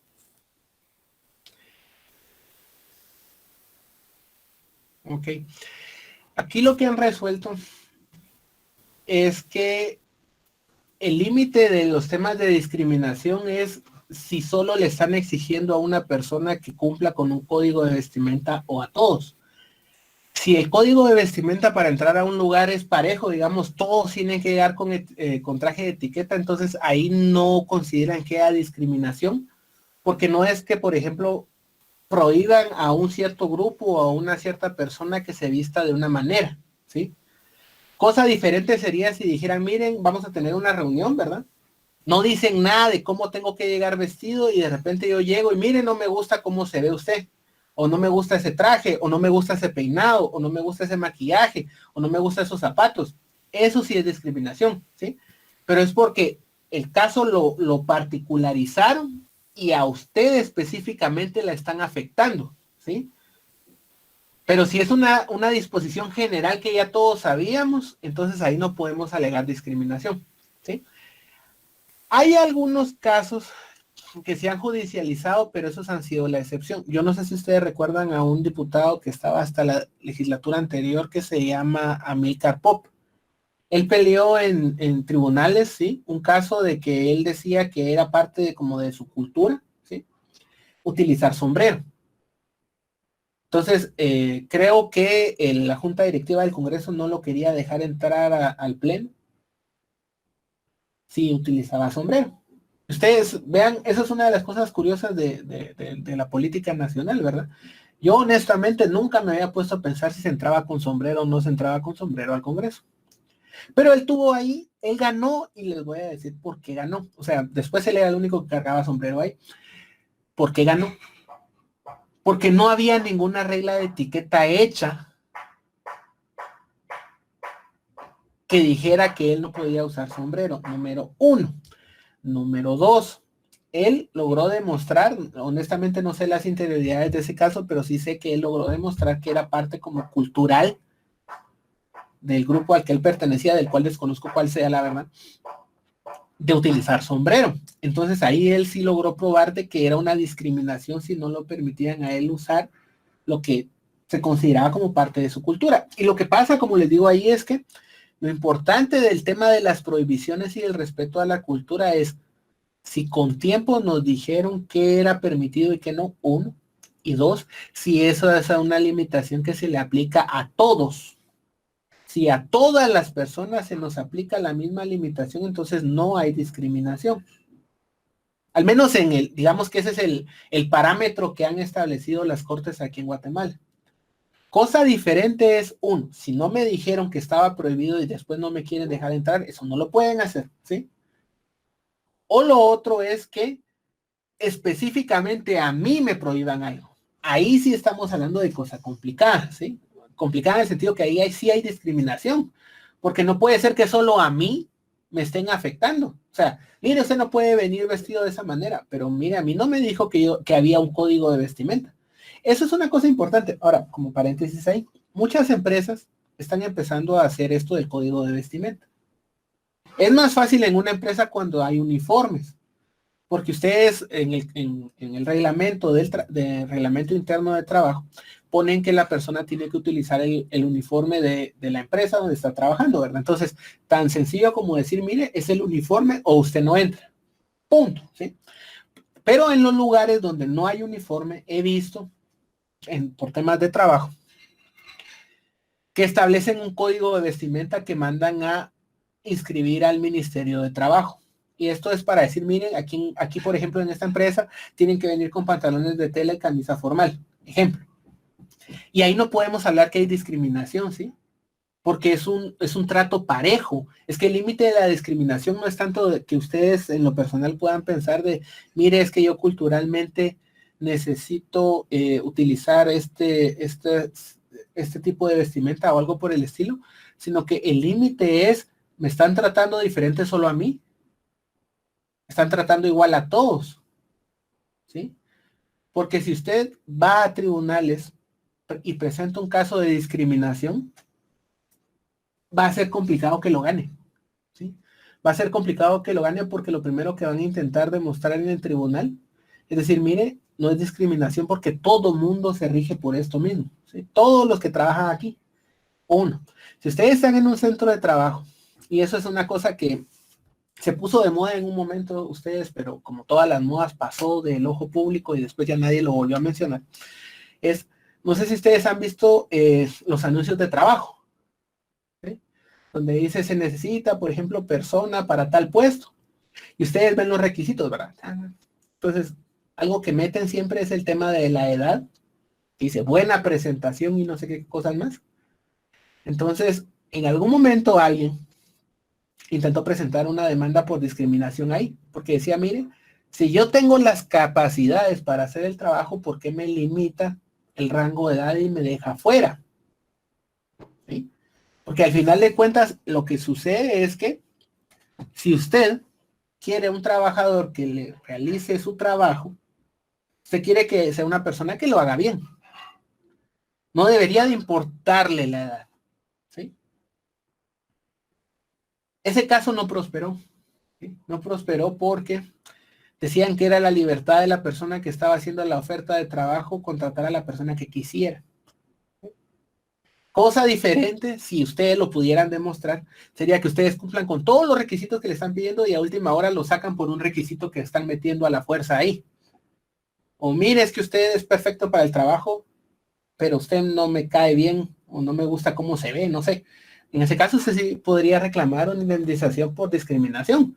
Porque mire, si me está diciendo que tengo todas las capacidades, siguiendo todos los requisitos, pero no me contrata porque le caigo mal o porque me he visto de una determinada manera, entonces ahí sí estamos hablando de discriminación. Pero si ustedes ven, la línea es bien delgada, ¿sí? Y es casi que un formato de caso por caso que se ha ido probando eso. Y eso es parte del problema, ¿sí?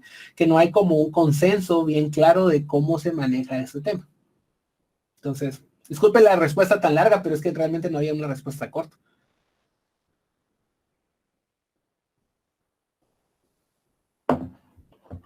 Entonces, si quieren, seguimos. ¿Sí? Si quedó contestada su pregunta, ¿seguimos? ¿O alguna cosa ahí que no me haya quedado claro? Bueno, entonces, siguiendo con el tema de la cultura, yo les decía que esto de decir que se reconoce la cultura suena muy bonito y todo, pero genera obligación, ¿sí? Hay obligación de realmente cumplir eso de que se respeta la cultura. Y como lo que preguntaba acá la compañera, el límite de hasta dónde llega ese respeto a la cultura y dónde empezamos a entrar en una peligrosísima área de discriminación es bien delgada y hay que tener mucho cuidado de no rebasarla, ¿sí? Porque hay otro tema aquí con el tema cultural. Puede ser que una forma de tratar a los demás que ustedes vean de lo más normal, puede ser que en otra cultura no sea bien visto. Y les voy a dar un ejemplo de eso. Los japoneses, porque es con los que me ha tocado convivir, tienen una cultura en la que les da muchísimo, o sea, muchísima como de, no desconfianza, sino que se sienten muy incómodos si ustedes hacen contacto físico con ellos. Por ejemplo, darles la mano, darles un abrazo, no sé, aproximárseles mucho. Y no les hablo del tema ahorita del coronavirus, les hablo de culturalmente. Ellos no les gusta la proximidad física.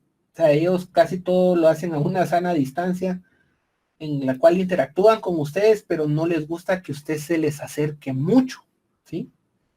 Y ese es un tema cultural, no es un tema de discriminación contra uno o contra la gente en general, porque incluso entre ellos las relaciones familiares de las familias japonesas son bien especiales justamente por eso, porque hay es bien raro, ¿sí? O sea, raro para nosotros que tenemos una forma de ser que es como mucho más próxima con los demás. Ustedes se han dado cuenta cuando van a un lugar casi todo el mundo se les acerca, bueno, ahora no, lamentablemente, pero antes de toda esta situación que se está dando, la mayoría de gente se les acerca y los saluda de mano o de beso o de algo, pero siempre hay como una interacción física, ¿sí? Y cada grupo tiene una forma diferente de interactuar. ¿Y qué es? ¿Por qué les estoy mencionando esto? Porque cuando ustedes traten con una persona que sea de una cultura diferente, respeten eso, ¿sí? Respeten esas barreras. Porque que ustedes se sientan cómodos con algo no necesariamente quiere decir que el resto de personas también se vayan a sentir cómodas. Y parte del esfuerzo que debería de hacerse para respetar este tema de la cultura es aprender y entender lo suficiente de las otras culturas para respetarlas como se debe, ¿sí? Porque ninguna cultura es superior a la otra como tal, simplemente son diferentes. Y yo creo que esa es la parte que se nos ha escapado de la aplicación de estos artículos que estamos viendo acá, porque aquí aparece y sí, hay que respetarlo y promoverlo, pero ¿cómo lo hacemos? ¿Sí? ¿Cómo lo hacemos? Entonces, artículo 59. Protección e investigación de la cultura. Es obligación primordial del Estado proteger, fomentar y divulgar la cultura nacional, emitir las leyes y disposiciones que tiendan a su enriquecimiento, restauración, preservación y recuperación, promover y reglamentar su investigación científica, así como la creación y aplicación de tecnología apropiada. Interesante acá, quiero que se pongan a pensar lo siguiente. Cada vez que asume un nuevo gobierno, presentan con bombo y platillo su plan de gobierno, ¿sí? Que la prioridad va a ser el crecimiento económico y el desarrollo cultural y la educación y no sé qué cosas más, ¿sí? Son programas como de 500,000 páginas, son larguísimos de palabras vacías, ¿sí? Vacías en el sentido que ustedes lo leen y dicen, uy, esto ni siquiera he escuchado que la gente del gobierno lo haya mencionado y se supone que es una prioridad, ¿sí? En un ejercicio de curiosidad, vean ustedes en qué parte del plan de gobierno del gobierno actual aparece el tema de la cultura. Si sienten todavía más curiosidad, vean cómo estaba en el gobierno anterior, y váyanse así para atrás y se van a dar cuenta que el tema de la cultura es mínimo en cuanto a prioridad de gobierno, mínimo. A pesar de que la Constitución está diciendo que es una obligación primordial, o sea, debería de ser uno de los fundamentos sobre los que se erija todo el sistema del gobierno, pero lamentablemente no ocurre. ¿Y por qué no ocurre? Porque realmente es una falta de interés, ¿sí? Es una falta de interés preocupante. Yo les decía que el INGUAT hace siempre estas cuestiones de vamos a traer el turismo por la variedad y riqueza de la gente que vive en Guatemala, pero realmente nunca se esfuerza en incluir realmente a las personas de una manera en las que esas personas no se sientan utilizadas como parte de un eslogan, en lugar de ser alguien que realmente se les tome en cuenta para hacer las cosas mejores, ¿sí? Entonces, esa línea de integrar a la gente a la fuerza o respetar la cultura de esa gente es algo que nos hace falta. Después habla del patrimonio cultural, habla de protección del patrimonio cultural.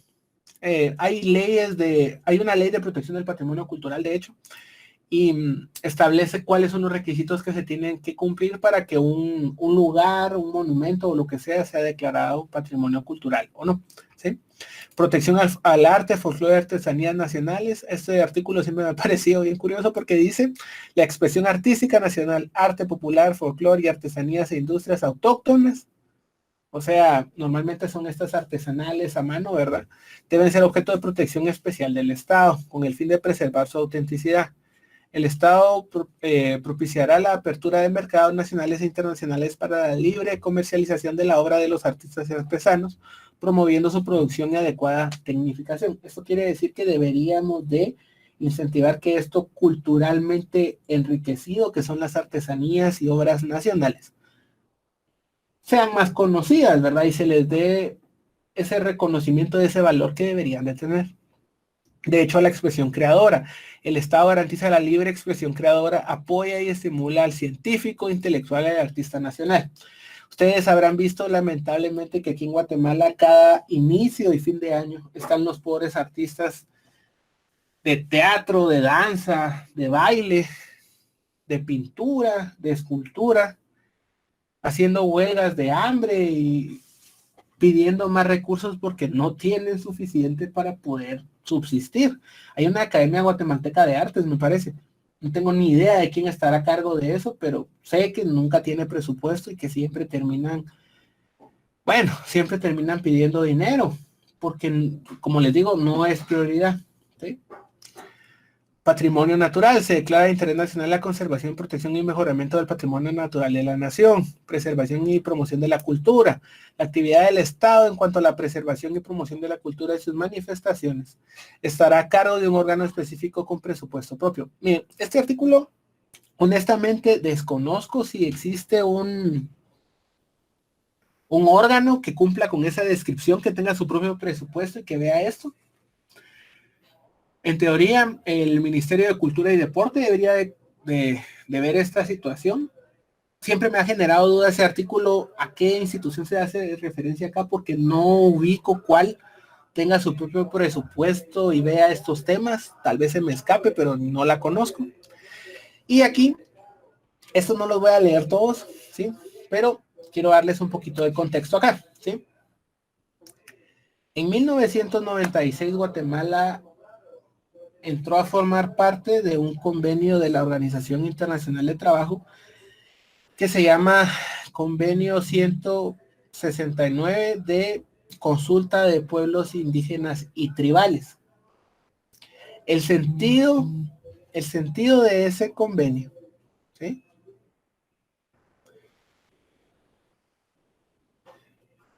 El sentido de ese convenio es que si, por ejemplo, se va a llegar a hacer una actividad tipo explotación minera, explotación de una hidroeléctrica, se va a llegar a hacer una supercarretera, algo, a una comunidad, a cualquier comunidad donde haya un pueblo indígena que, digamos, esté reconocido que existen por ahí. Antes de hacer cualquier cosa, tienen que ir con ese grupo y decirles, miren, vamos a hacer este proyecto. ¿Qué medidas podemos tomar para evitar que ese proyecto venga a afectarlos a ustedes? ¿Cómo podemos compensarlos por ese proyecto? ¿Sí? Se supone que ese tipo de acercamiento debería de ser previo a que hagan cualquier cosa, ¿sí? Para que no sea que, imagínense que de repente lleguen a construirles algo a la par de su casa y ustedes digan qué pasó, ¿verdad? O sea, qué pasó aquí, y después de que ya construyeron lo que construyeron, se acerquen y les digan, miren, vemos que la construcción se está llevando media pared de su casa, entonces, ¿qué hacemos? Se dicen, bueno, ¿y cómo no se dieron cuenta que se iba a caer ese pedazo antes, verdad? O sea, ¿por qué vienen hasta ahorita que ya hicieron el proyecto? Tendrían que haber hablado antes para tomar medidas preventivas para que esto no se saliera de control. Y obviamente ya se salió de control. Entonces, lo que ha pasado muchas veces aquí en Guatemala es que se hacen los proyectos y hasta después se les va a decir a los pueblos que estén por ahí, miren, este proyecto que ya pusimos en marcha está contaminando, ¿qué hacemos ahora? El sentido de ese convenio era justamente evitar eso, reducir las contingencias. No es que se le esté pidiendo permiso a la comunidad, ¿sí? Porque aquí ocurre lo que les había hablado de que el territorio de Guatemala es del gobierno, digamos, es del Estado.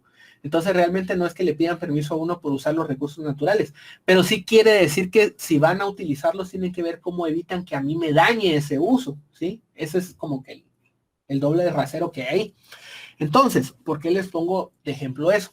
Porque en la Constitución ustedes ven que habla de protección a grupos étnicos, protección a las tierras comunitarias, el tema de el impacto cultural de un trabajador que llega a un lugar diferente. Todo eso, ¿sí? Para protección de las comunidades indígenas, debería estar regulado en una ley específica, según dice el artículo 70 de la Constitución. No está regulado. Y lo más cercano que tenemos es este convenio de 169 que les estoy mencionando y que es solo para consultas, ¿sí? Entonces, ese es otro ejemplo de lo que les decía, que esto de la cultura y la nación y Guatemala y etcétera no se ha cumplido, ¿sí? Es uno de esos temas pendientes que está flotando por ahí. Entonces, que esté en un lugar como la Constitución, estos temas, quiere decir que cuando se hizo la Constitución se pensó que era un tema que debía ser prioritario, pero que lamentablemente no lo es, ¿sí? Y no lo es por diferentes motivos, no vamos a entrar aquí en detalles del por qué, pero digamos que con cada gobierno que ha pasado ha tenido menos importancia, menos relevancia y se ha ido abandonando. Entonces, ¿alguien tiene alguna pregunta?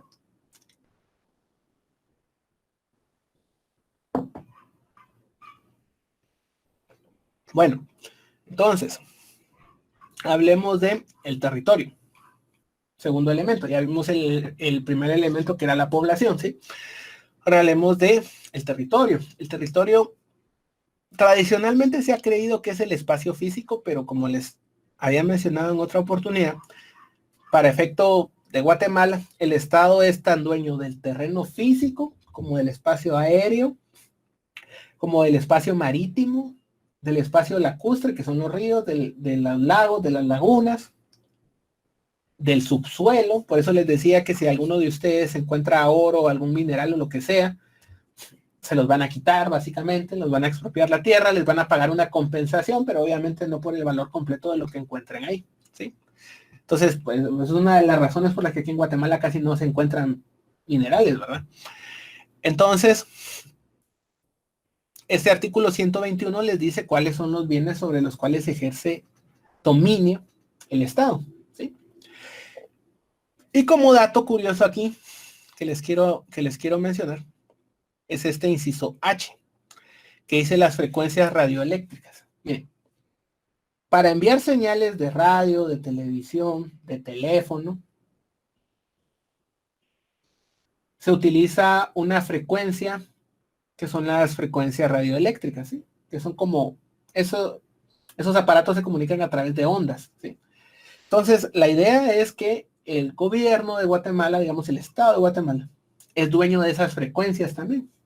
Entonces, si alguien quiere utilizar esas frecuencias para transmitir señal de teléfono, de radio, de televisión o de lo que sea, de internet, tiene que pedirle permiso al Estado y pagar licencias. Ahí está la Superintendencia de Telecomunicaciones para el tema de los celulares y el internet.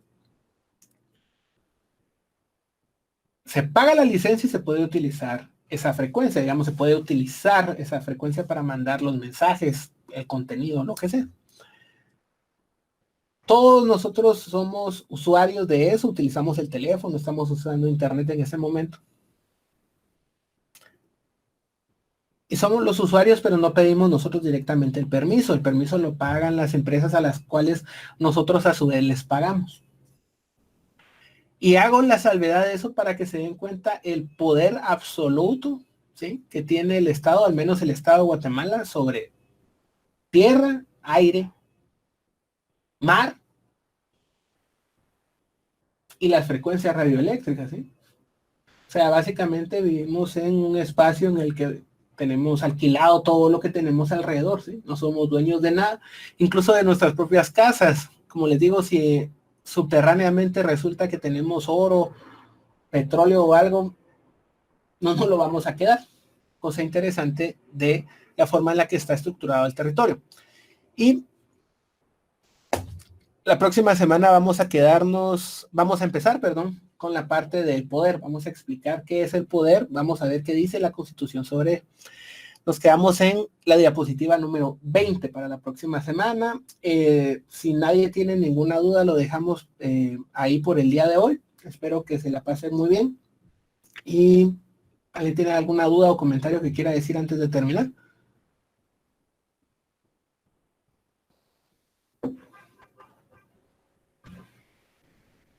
Bueno, si no, lo dejamos por ahí. Una pregunta, pero esa aparte, no sé si podría hacerme tiempo al final, ahorita que se desconecten todos. Ok, sí, adelante. Gracias. Licenciado, yo también espero que todos se desconecten. No sé si tendrá un tiempecito que quisiera que me pudiera explicar algo. Sí, claro, solo yo después de acá tengo que conectarme al enlace de la siguiente clase que tengo. Entonces, si quieren, mejor me escriben después y nos ponemos en contacto, porque es que si no, les voy a